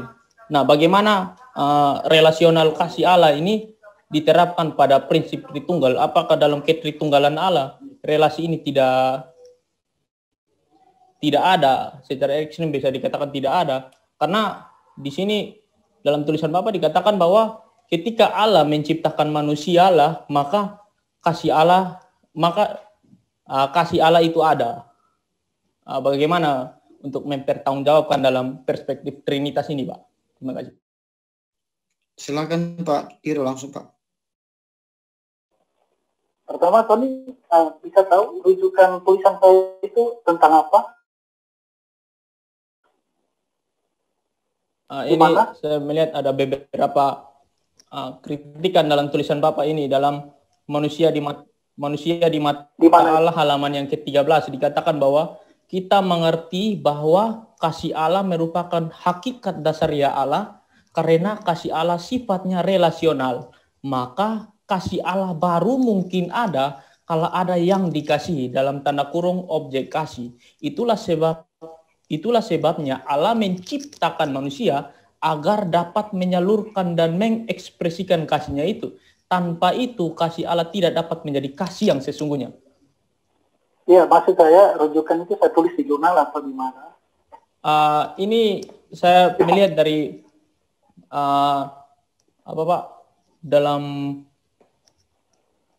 Pelangi Kasih Ministry. Jadi ini ada beberapa pembuatan tanggapan terhadap tulisan-tulisan Bapak. Bagaimana, yang mau saya tanyakan, bagaimana mempertanggungjawabkan hal ini dalam konsep Trinitas, Pak? Ya, oke, saya akan jawab. Cuman kenapa saya minta rujukan yang jelas? Karena yang saya tulis di jurnal itu tidak bicara tentang itu. Ada dua jurnal yang saya tulis yang diekspos keluar. Itu tidak ada sih yang bicara soal itu. Soal apa di bacaan itu entah kapan atau bagaimana, mungkin rujukan perlu jelas secara pribadi. Nah, saya jawab itu. Oke lah. Saya jawab bahwa memang kasih, bahwa di dalam Trinity itu sendiri, di dalam Trinitas itu sudah terjalin kasih yang sejati.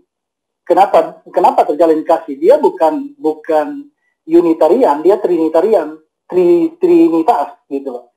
Jadi di dalam, sebelum ada manusia tetap ada kasih di dalam Allah, karena Allah di dalam pribadinya tidak sendiri, dia tiga pribadi, satu Allah. Dan di situ konsep perikerosis itu, kebersamaan, mutual bersama, dalam kasihnya, hubungannya, relasinya, itu lengkap di situ. Tanpa manusia pun kasih Allah itu sungguh nyata dan sempurna di dalam diri Allah sendiri. Et intranya. Walaupun nanti et extra di dalam karyanya, Allah menyatakan kasihnya kepada manusia dengan menciptakan manusia. Tapi dalam et intra, di dalam kedirian Allah sendiri sudah ada kasih. Makanya kenapa saya tanya tadi rujukan. Karena jurnal yang saya tulis baru 2. Saya tidak terlalu produktif sih. Saya tidak terlalu produktif. Baru 2 jurnal yang saya tulis. Ya, tentang Trinitas sendiri. Yang pertama itu adalah implikasi etis praktis doktrin Trinitas. Bagaimana melihat implikasi etis praktis? Seperti Pak Bintar tadi sempat bilang bahwa memang kalau bicara Trinitas itu kita itu orang yang merangkul begitu, harusnya merangkul. Tidak terlalu seperti pribadi, tiga pribadi itu dalam relasinya. Ini dalam ranah etis praktis, bukan dalam ranah doktrinal tentunya. Dalam ranah etis praktis. Kemudian yang kedua, dalam jurnal saya itu monoteisme Trinitarian. Saya tulis monoteisme Trinitarian itu. Kalau rujukan itu mungkin perlu diperjelas. Atau saya lupa barangkali, mungkin nanti ditunjukkan lah sumbernya itu, begitu. Ya. Tapi penjelasan saya begitu, menanggapi kalaupun ada statement seperti itu, itulah pandangan saya seperti tadi. Bahwa di dalam diri Trinitas itu kasih sempurna, tanpa ciptaan Allah itu kasih, gitu. Jadi Allah itu kasih bukan karena ada ciptaan, Allah itu kasih pada dirinya sendiri. Bagaimana itu ternyata? Bagaimana itu termanifestasikan sebelum ada et extra? Itu di dalam 3 pribadi tadi, perikrosis dalam istilahnya, dalam bahasa ini perikrosis itu, dalam hubungan mutual 3 tadi, relasional itu sendiri. Begitu, Tony. Ya Pak, terima kasih Pak Tiro. Sekarang saya serahkan kembali kepada Pak Togar. Silakan Pak Togar. Mana?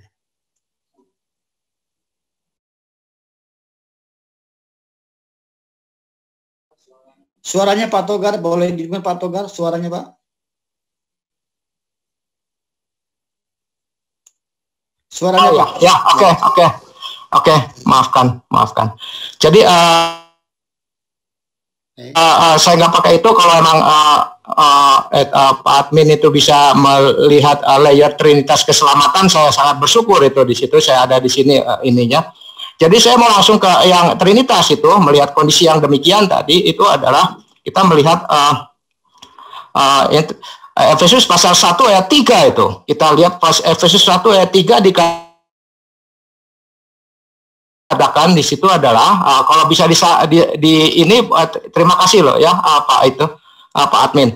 Dikatakan itu terpujilah Allah dan Bapa kita Tuhan kita Yesus Kristus yang di dalam Kristus telah mengaruniakan kepada kita segala berkat di dalam sorga. Ini telah, sudah lampau, sudah selesai itu ya.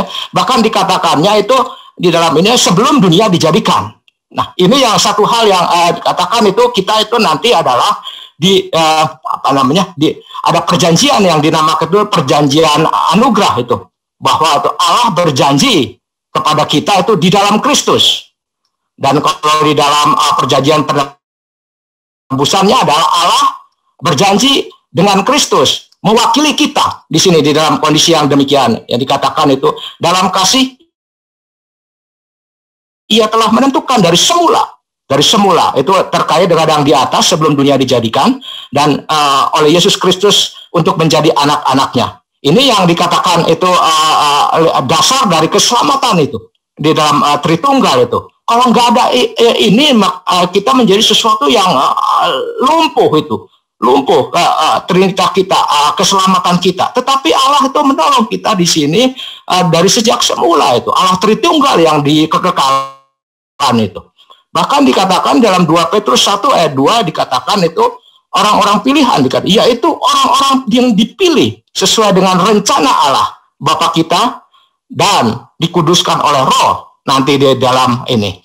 Ini kondisi yang demikian yang harus kita lihat itu bahwa makanya kita harus bersyukur itu. Bukan bersedih, bukan kecewa karena Tritunggal itu di Allah 3. Enggak, saya malah syukur sekarang itu. Bersyukur banget. Bersyukur banget karena kondisinya itu bahwa kita itu sudah ditebus dan sebagainya, tidak akan berubah lagi, bahkan itu tetap itu di situ. Makanya dikatakan kadang-kadang itu ada keyakinan keselamatan atau kepastian keselamatan untuk beberapa orang bilangnya begitu, tapi itu sesuatu term yang berbeda-beda, tetapi maksudnya itu sama itu di situ ya. Itu berdasarkan perjanjian itu di dalam kekekalan itu. Itu Allah Tritunggal yang berjanji masing-masing person per person. Ini kondisinya yang sangat baik di situ. Jadi tidak malu, tidak ragu juga. Begitu. Ini saya sangat bangga dengan itu. Karena itu ngapa Allah 3, nggak apa-apa dong. Justru karena itu saya ada keselamatan dibanding dengan yang lain. Tidak ada. Makanya ragu terus. Karena sudah ada tuntunannya jalannya. Dipilih, ditebus dan dijamin oleh Allah Tritunggal. Ini satu hal yang harus menjadi satu yang baik itu menjadi dalam diri kita. Bahkan selanjutnya itu kalau kita teruskan itu implikasi Trinitas dalam ini adalah ketika kita punya keselamatan yang sejati, ada keselamatan yang meyakinkan dan sebagainya karena ditebus. Jadi kita nggak perlu teriak-teriak lagi. Kita juga nggak perlu minta pekerjaan yang lebih sempurna karena sudah dikerjakan oleh Kristus. Dia datang dari sorga ke bawah ke kita. Bayangkan kalau satu bijak Trinitarian, dia nggak bisa datang sama sekali. Ini satu hal yang sebenarnya itu sangat menggembirakan, sangat mengharukan. Tapi dulu pun saya pernah malu. Bahkan ada banyak orang di kantong-kantong Kristen sekarang lagi sedang malu karena begitu. Ini saya temuin, nggak bisa dijelaskan.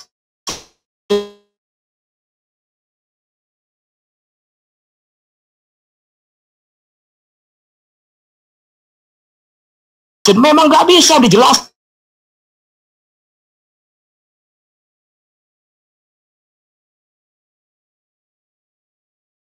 Karena ini misteri ilahi. Sebatas ini tidak bisa memahami sepenuhnya yang tidak terbatas itu. Nah ini puji Tuhan tuh. Dia sudah bertindak dan sebagainya. Tetapi di dalam kondisi yang ini adalah kita lihat di dalam implikasinya Trinitas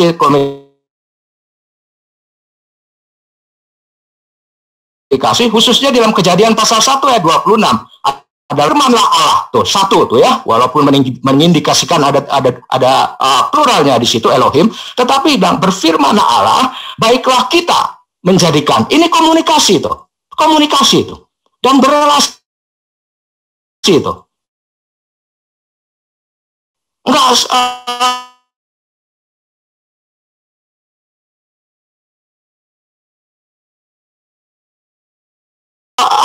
seenak-enaknya saya ini sendiri, semutlak dan sebagainya berbicara menciptakan. Ini kita lihat, kalau kita lihat itu bahkan Allah itu di dalam Kejadian pasal 18 dia pernah datang di situ dalam teofani itu ada 3 orang datang itu menuju ke Abraham itu Allah Tritunggal itu. Nah, emang kita bisa meniti itu sebagai Allah Tritunggal itu karena kita itu adalah melihatnya dari Kristus Yesus, dari kekristenan. Yahudi tidak bisa. Ini menjadi sesuatu yang harus hati-hati membaca Yahudi PL itu tanpa Yesus di Perjanjian Baru, sehingga nggak akan dapat bahwa 3 malaikat itu sebenarnya adalah Allah Tritunggal. Nah, itu sudah berelasi, berjalan bersama dan sebagainya. Nah, ini yang membuat kita itu kondisinya itu adalah dampaknya adalah dalam agama-agama kita menjadi kita layer selanjutnya itu dampak Trinitarian di dalam dunia agama itu bahwa monoteisme itu tidak sendirian Allah, tidak kesepian itu, tidak nganggur-nganggur atau tidak ongkang-ongkang, tetapi dia bisa komunikasi, dia relasi. Oleh karena itu juga dia bukan Allah transaksional itu, tapi relasional. Cuma suruh-suruh aja perintah-perintah harus ini, kalau enggak itu enggak, ini dihukum enggak.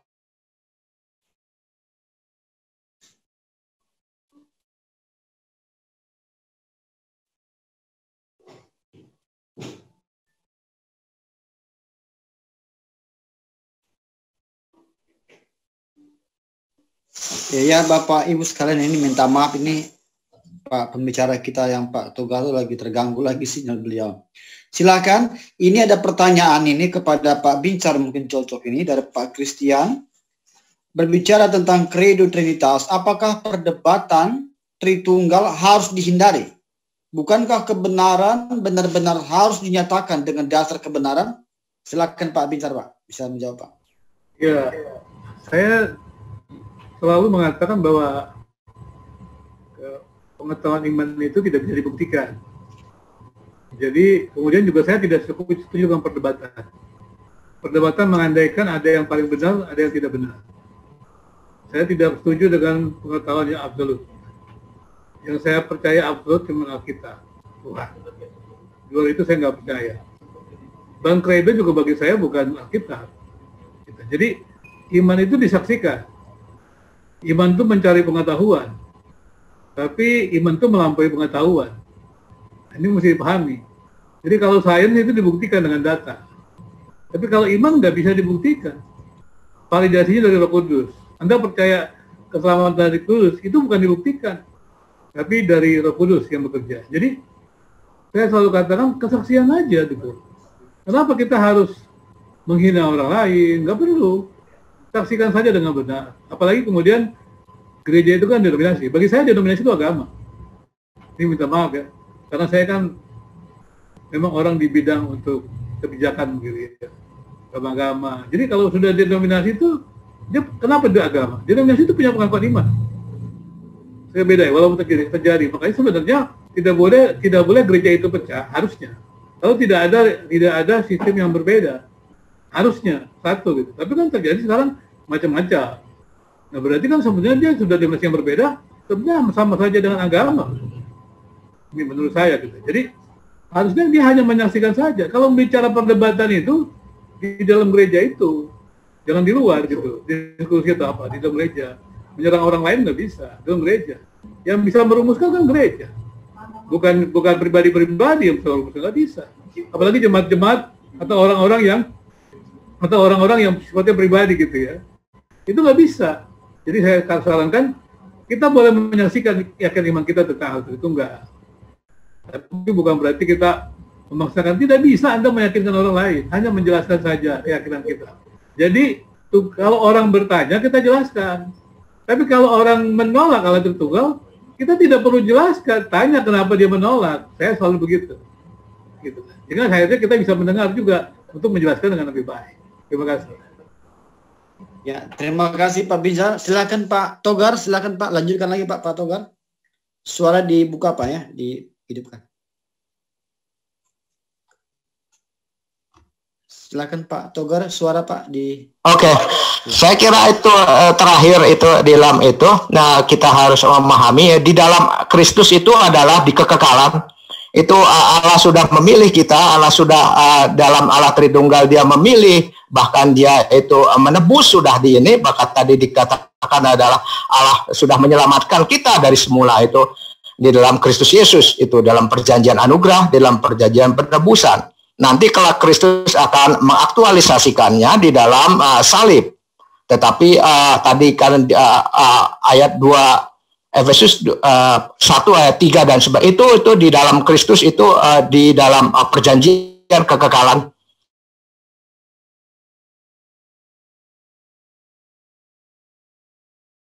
Nah, dalam kondisi yang akan ditebus, lihat Trinitarian, dan dampaknya adalah kita itu tidak harus mengadu itu ya. Moga-moga itu bisa berelasi dengan baik.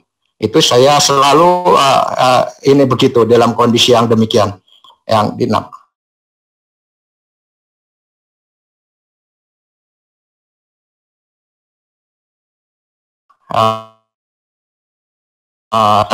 Saya lain caranya tuh. Tadi emang Pak Bisa, saya bilang percaya dulu, nggak mau percaya. Nanti kalau sudah jelas saya percaya. Saya bilang kamu nggak akan percaya, nggak bakal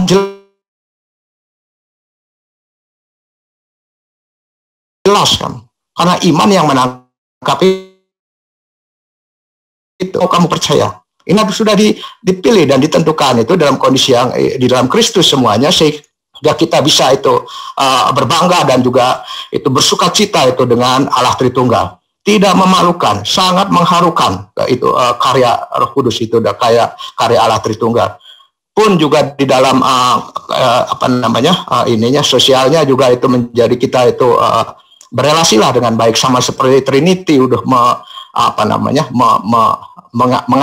mengajarkan kita demikian. Saya demikian yang akan kita lihat itu dari pikiran saya itu demikian. Sehingga maafkan ada banyak jeda itu. Terima kasih Pak. Ya, terima kasih Pak Togardo. Sekarang ada pertanyaan dari chatting room tadi adalah di sini. Saya nggak tahu apakah di antara Pak yang mau menjawab, Pak Tiro apa Pak Togar ini. Bertanya begini, ada kebetulan temannya lagi ikut Zoom ini juga. Ada pertanyaan, apakah arti Allah, Bapa, Anak dan Roh Kudus, dan tugasnya masing-masing apa? Silakan Pak.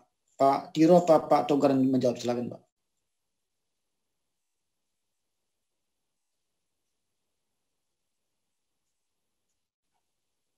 Ini bertanya tentang apa tugas masing-masing tentang Allah Bapa, Anak, dan Roh Kudus. Silakan Pak. Pak Tiro apa Pak Togar bisa menjawab.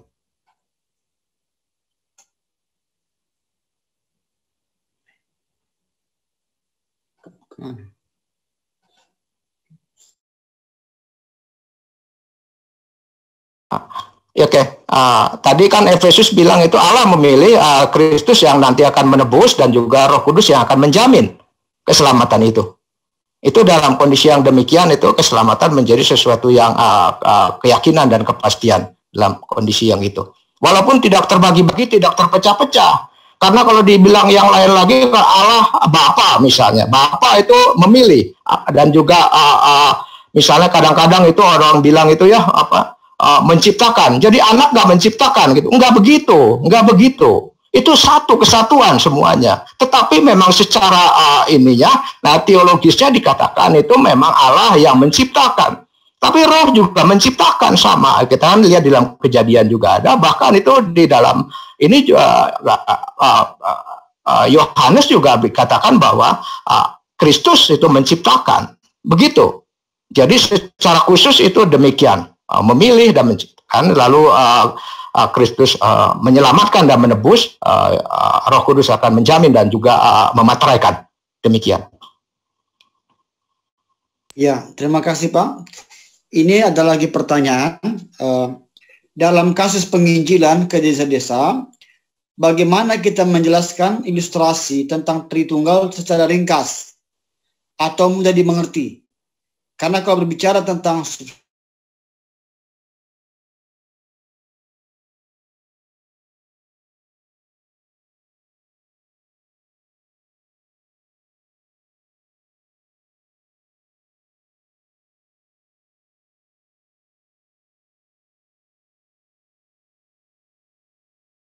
Tritunggal itu. Siapa yang mengajarkah? Kalau ditanya pun jangan jawab. Jangan jawab. Penginjilan adalah dikatakan itu ada 4 langkah aja itu. Kita semua berdosa, tidak ada jalan lain. Yesuslah jalan, terimalah Dia. Itu penginjilan. Gitu. Tetapi kalau teologi diajarin Tritunggal nggak bisa, kita aja juga nggak ngerti kadang-kadang. Tapi kita bisa percaya. Nah, dia harus terima Yesus dulu. Gitu. Penginjilan tidak bisa menjelaskan, dan itu pasti berdebat agama, berdebat Tritunggal. Jangan jawab, jangan jelasin, nggak bisa jelas, gitu. Kalau saya gitu, hati-hati kalau ada orang mengajarkan kayak begitu, sampai itu cuma ini perseteruan belakang. Terimalah Yesus bilang, karena engkau akan diselamatkan. Dari situ nanti terbuka dia, begitu. Terima kasih, Pak. Terima kasih, Pak. Ataukah ada yang mau ditambah, Pak? Pak Binsar atau Pak Tiro? Silakan, Pak. Apa ada yang mau ditambah? Ya, saya juga setuju lah dikatakan Pak Tuganto ya. Jadi kan kita tuh bisa percaya kan karena dari Roh Kudus ya.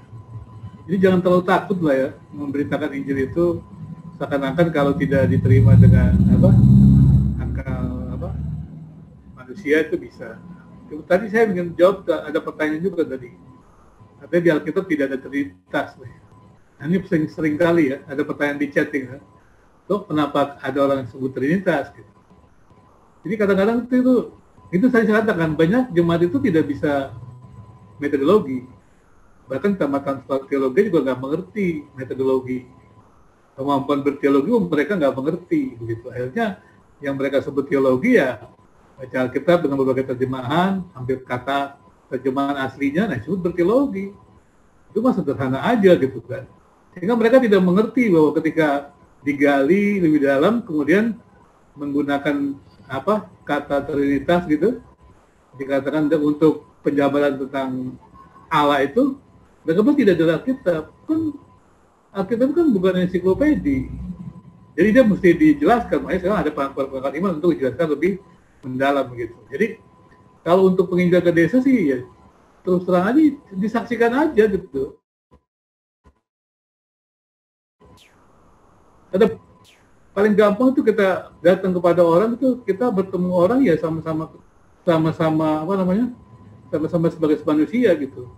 Jadi kita pasti punya ada pergumulan atau apa, kita bicara aja.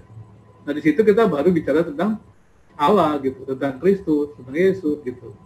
Jadi kedekatan nggak langsung gitu. Sehingga dengan demikian sebenarnya banyak cara sih. Kalau saya selalu mengatakan orang jangan verbalisme gitu.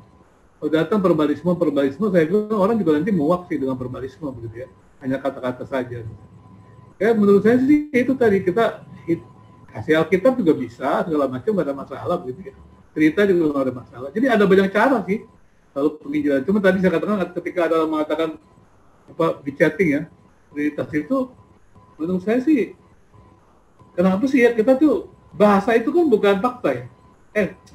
Bahasa itu kan bukan fakta. Bahasa itu menuju fakta. Gimana? Cukup ngerti ya? Bahasa itu bukan fakta. Tapi bahasa itu menuju fakta. Jadi kalau fakta-fakta di Alkitab itu ada, saya menggunakan bahasa Trinitas, soalnya di mana gitu. Jadi persoalan itu ya, seperti begitu. Sehingga orang tidak bisa membedakannya. Jadi fakta-fakta itu ada gitu. Kalau kemudian tiganya saya pakai bahasa Trinitas ya, nggak ada problem dong. Nah ini menurut saya sih begitu. Oke, terima kasih Pak. Apakah masih ada? Pak Tiro mau tambahkan Pak? Ya, Tiro, Pak? saya nambahkan singkat saja Pak. Ya. Memang Trinitas itu rumit, doktrin yang sangat rumit. Tapi tidak berarti itu sebuah kesalahan, tidak. Trinitas itu rumit, maka prinsip misteri itu harus diakui di dalam Trinitas. Sebab itu dalam penginjilan yang tidak perlu hanya dalam nama Yesus saja. Seperti Pak Togar tadi bilang bahwa kesadaran bahwa orang berdosa kemudian ditebus oleh Yesus. Sangat sederhana. Tidak perlu. Nanti baru di dalam gereja itulah Trinitas diajar. Setelah menjadi warga gereja, warga jemaat, Trinitas diajarkan. Karena memang Trinitas sangat rumit. Dan seperti tadi dibilang bahwa itu dapat diterima oleh imam. oleh iman sendiri. Trinitas, doktrin Trinitas itu sendiri. Makanya dalam penginjilan sederhana saja sampaikan bahwa Anda itu orang berdosa, butuh penebus, yaitu namanya Yesus. Begitu. Karena memang tadi saya sampaikan antara Trinitas itu menjadi jelas dari Yesus itu sendiri, dari Kristus itu sendiri. Nanti di dalam menjadi warga jemaat baru penjelasannya kemudian. Jangankan begitu, di antara para hamba Tuhan pun penjelasan soal Trinitas pun menjadi sulit kadang-kadang. Itu mungkin tambahkan. Ya, terima kasih Pak. Apakah masih ada satu orang lagi mungkin bertanya? Silakan Pak.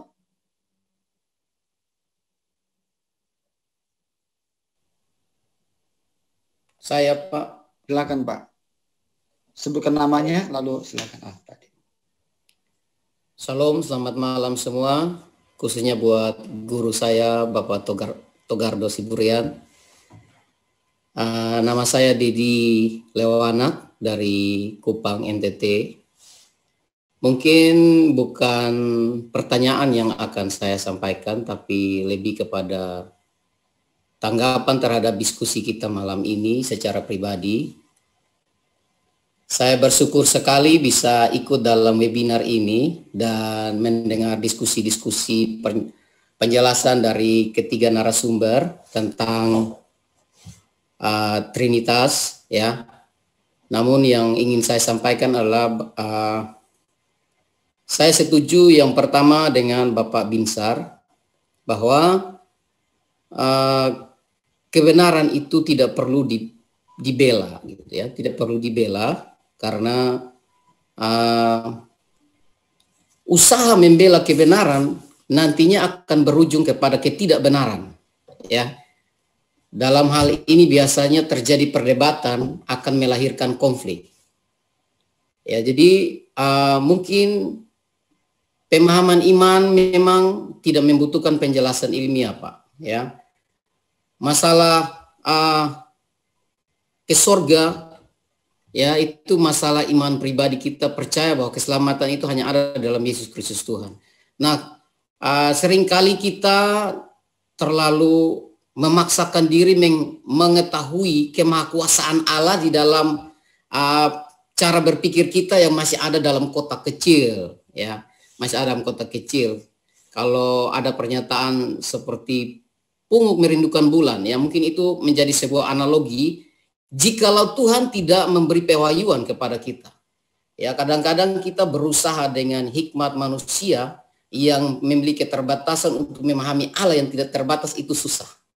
Jadi malam hari ini yang ingin saya sampaikan adalah mari mungkin kita sebagai gereja Tuhan, hari-hari ini mungkin dunia lagi dilanda oleh pandemi COVID-19, mungkin dilanda oleh konflik horizontal atau lain sebagainya.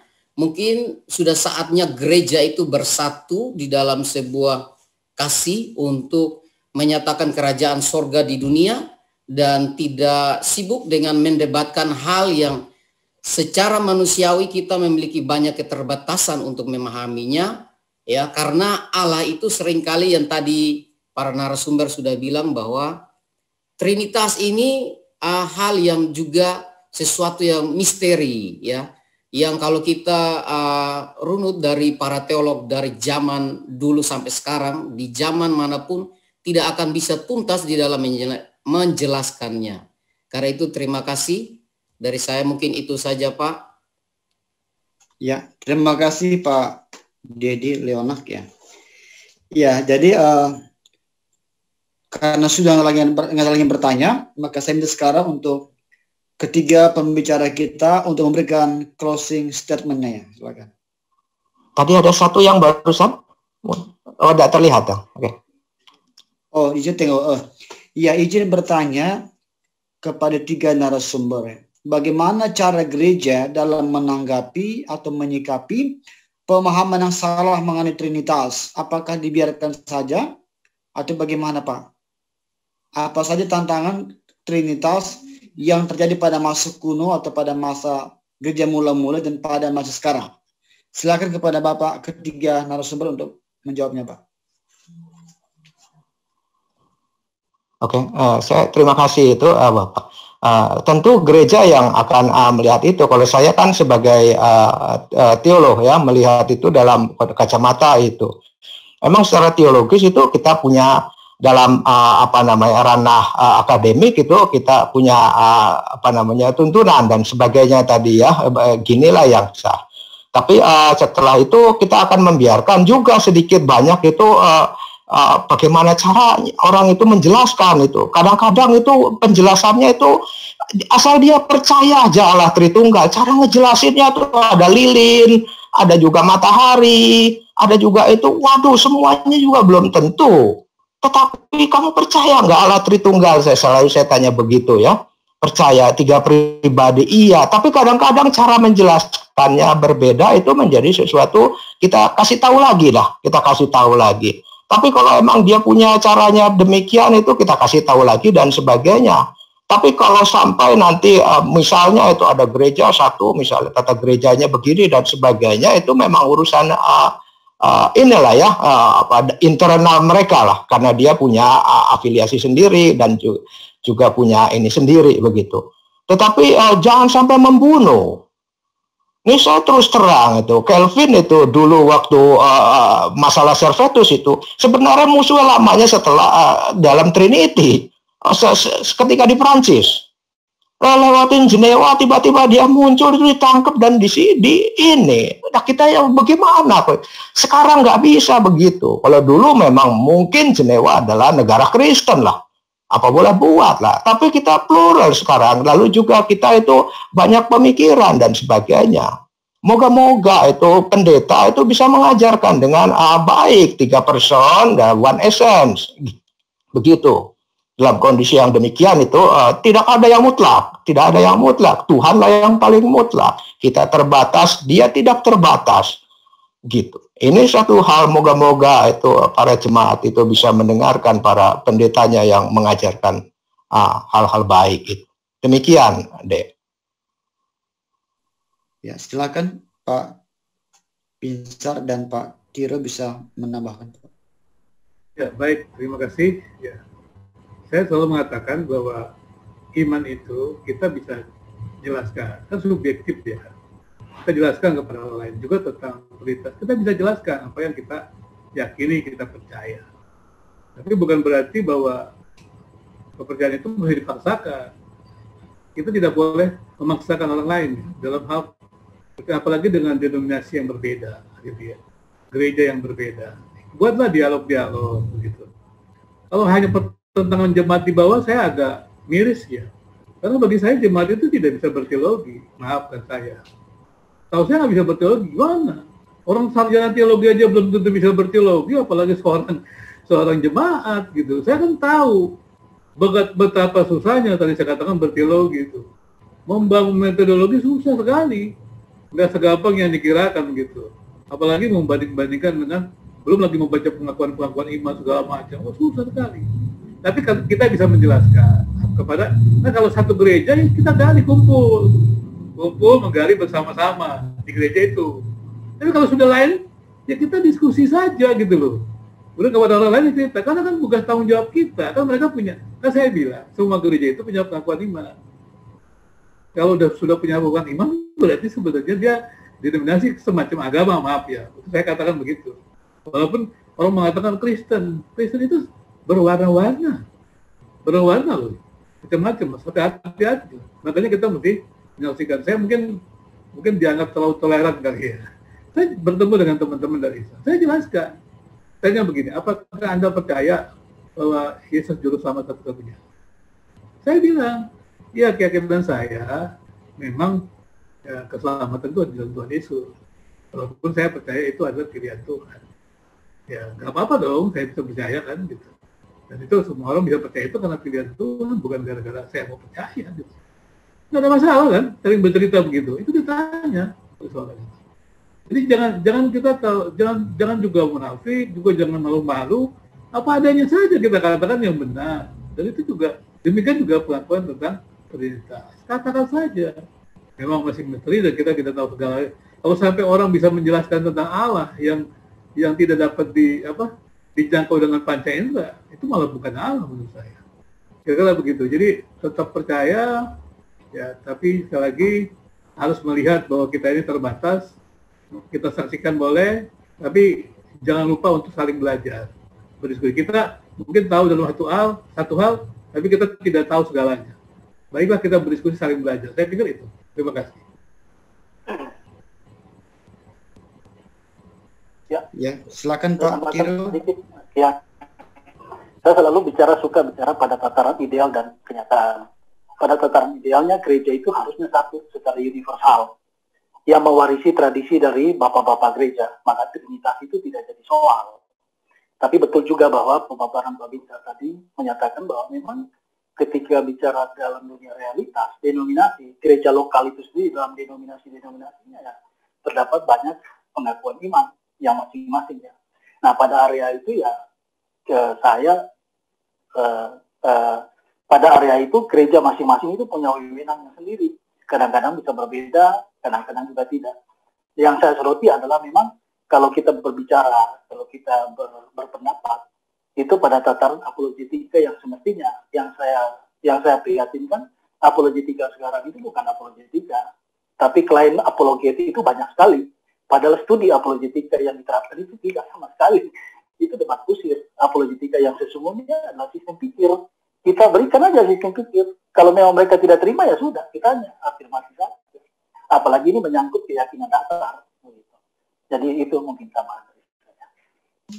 Ya, terima kasih Pak. Rupanya ada satu lagi Pak sebelum kita closing statement ini. Nanti kasihan Anda bertanya mengenai ini kepada Pak Togado langsung ya. Apakah pemahaman Trinitas dapat menjamin adanya toleransi beragama, Pak? Ini tolong Pak Togado yang menjawabkan itu ditujukan kepada Pak Togado. Ya, seharusnya dapat karena Allah kita Allah yang relasional, Allah yang berkomunikasi. Kita belajar dari beliau tanda petik ya. Dari itu Allah kita yang interpersonalnya tuh baik gitu. Mau menciptakan aja, mau menyelamatkan, mau juga menjamin, mau mengakhiri dunia, itu semua itu saling diobrolin gitu. Justru itu yang membuat kita bisa bersama-sama. Tapi kadang-kadang seperti tadi Bapak Pak Tiro kan, justru Trinity dibuat untuk ngantem-ngantemin atau berkelahi, memalukan. Itu seakan-akan membela Trinity, itu Allah Tritunggal di sana ketawain aja nih, apaan membela saya, kamu aja nggak bisa dibela. Oh ternyata dia membela pemahamannya, tapi jangan bawa-bawa Allah yang Trinity itu. Justru Allah itu tidak ngamukan. Kalau Allahnya monoteisnya yang Unitarian satu tuh itu ya, nah itu ngamukan biasa. Kalau kita jangan, Judaisme kita tinggalkan. Kita membaca Alkitab dalam terang PL juga. Kalau Judaisme saja itu melihat PL sebagai Tanakh, bukan sebagai PL. PL ada PB-nya. Nah itu yang enaknya menjadi bahwa kita itu mengasihi semua orang dan juga berkomunikasi dengan semua orang, toleran semua orang. Nah, saya termasuk orang yang bisa menerima pluralisme, walaupun saya evangelical. Tetapi bukan berarti harus sama dengan itu. Saya bisa jelasin bahwa saya menerima pluralisme dalam 3 tahap itu. Kapan-kapan kita bicara ini. Begitu Pak. Terima kasih. Ya, terima kasih Pak. Silakan ketiga narasumber memberikan closing statement-nya Pak ya.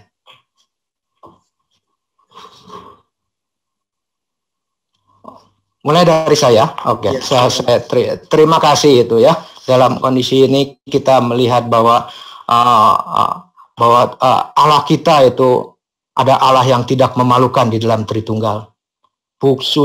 Justru sangat bersuka cita saya karena dia itu menebus, memilih, dan juga menjamin itu dalam keselamatan. Ini sesuatu hal yang dikerjakan oleh dia sendiri karena dia datang. Kalau tanpa Trinity dia tidak bisa datang. Dia tidak bisa datang. Tetapi anugerah Tuhan dengan Roh Kudus saya juga ada di dalam hati. Ini suatu hal. Lalu juga iman itu terimalah dia. Biar iman itu datang, iman itu dianugerahkan pada kita. Sehingga jangan cuma agama, karena beberapa di antara kita mungkin besar dan dilatih sudah 3 generasi sebagai seorang Kristen dan sebagainya. Saya termasuk orang yang hidup di dalam kantong Kristen dan juga diturunkan di dalam kekristenan, di dalam agama Kristen maksud saya. Tetapi saya berhadapan dengan Yesus sama seperti saya Nikodemus berhadapan dengan dia. Ini suatu hal yang itu cobalah dikatakan silakan engkau harus dilahirkan dari atas. Ini sehingga kita bisa menerima iman itu, bukan sekedar agama dan juga bukan sekedar ritual dan sebagainya. Anugerah Tuhan menyertai kita semua. Amin. Terima kasih Pak.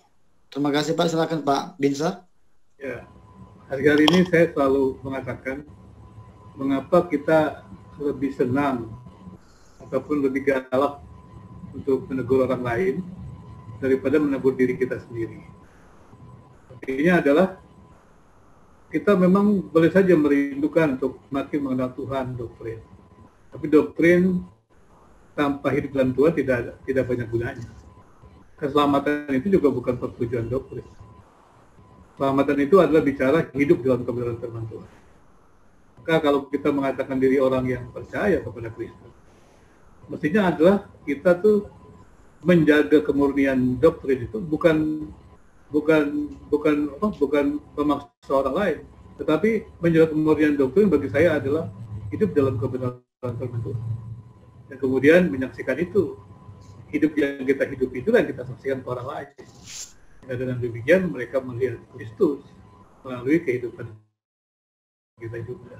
Sehingga dengan demikian sekali lagi kita lebih arif, lebih bijaksana, dan Kristus dimuliakan bukan kita. Silakan Pak Pendeta Tiro, Pak. Ya,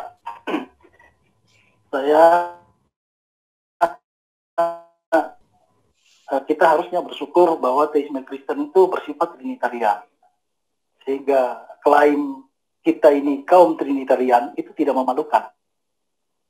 Kemudian prinsip trinitas di dalam pelayanan itu harus prinsip trinitas dalam pengajarannya, dalam pujiannya terlihat, kemudian sampai kepada sakramennya pun terlihat, sejalan. Sehingga dari situ kita melihat bahwa memang Trinitas itu adalah Allah yang menyatakan dirinya di dalam Alkitab itu sendiri. Sekian, terima kasih. Ya, terima kasih Pak. Lalu saya simpulkan yang dari Pak Binsar bahwa mari kita jangan saling menghakimi ya, atau mudah menghakimi orang lain, doktrin orang lain. Lalu yang kedua dari Pak Tiro yang saya tangkap kesimpulkan bahwa ya kita jangan malu ya, menerima identitas kita sebagai orang Kristen adalah Trinitarian ya. Lalu yang ketiga dari Pak Toga adalah tanpa pemahaman Allah Trinitas tidak ada jaminan keselamatan yang pasti dan terjamin ya. Dan dari saya ya, mari kita hanya bisa menerima tentang Trinitas dengan iman ya. Tanpa dengan iman kita tidak mungkin bisa memahaminya dan menerimanya. Lalu kemudian saya tertarik dengan kata-kata Agustinus ya, otak manusia yang kecil tidak mungkin memahami Allah yang begitu sangat luas seperti lautan itu ya. Jadi memang pasti tidak mungkin pikiran kita dapat terpuaskan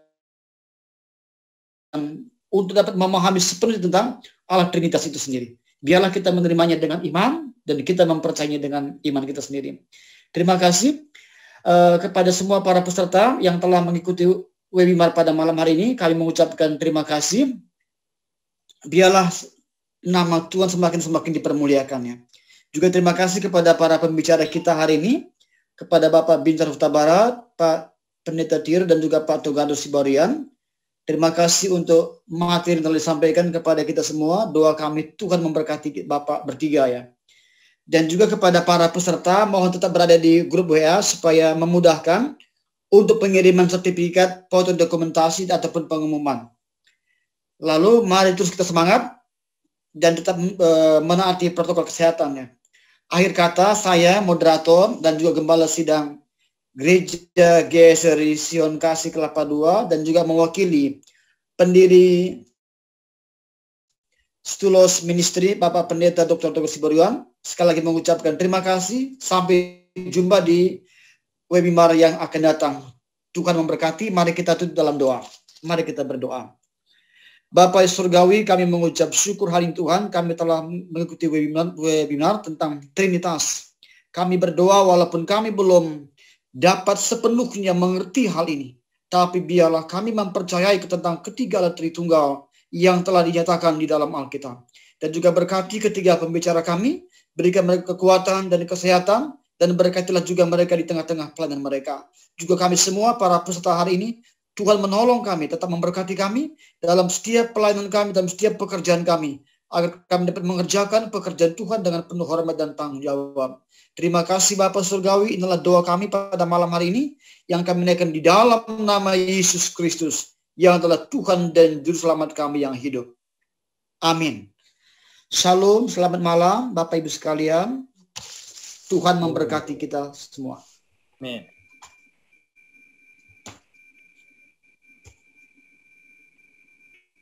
Terima kasih semuanya, Tuhan berkati ya. Tuhan berkati. Terima kasih Pak. Terima kasih. Terima kasih Pak Moderator.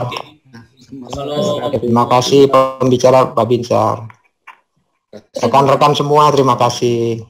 Terima kasih. Baik, saya matikan ya Terima Pak. kasih semua Pak. Terima kasih keluargaku dari Sitaro.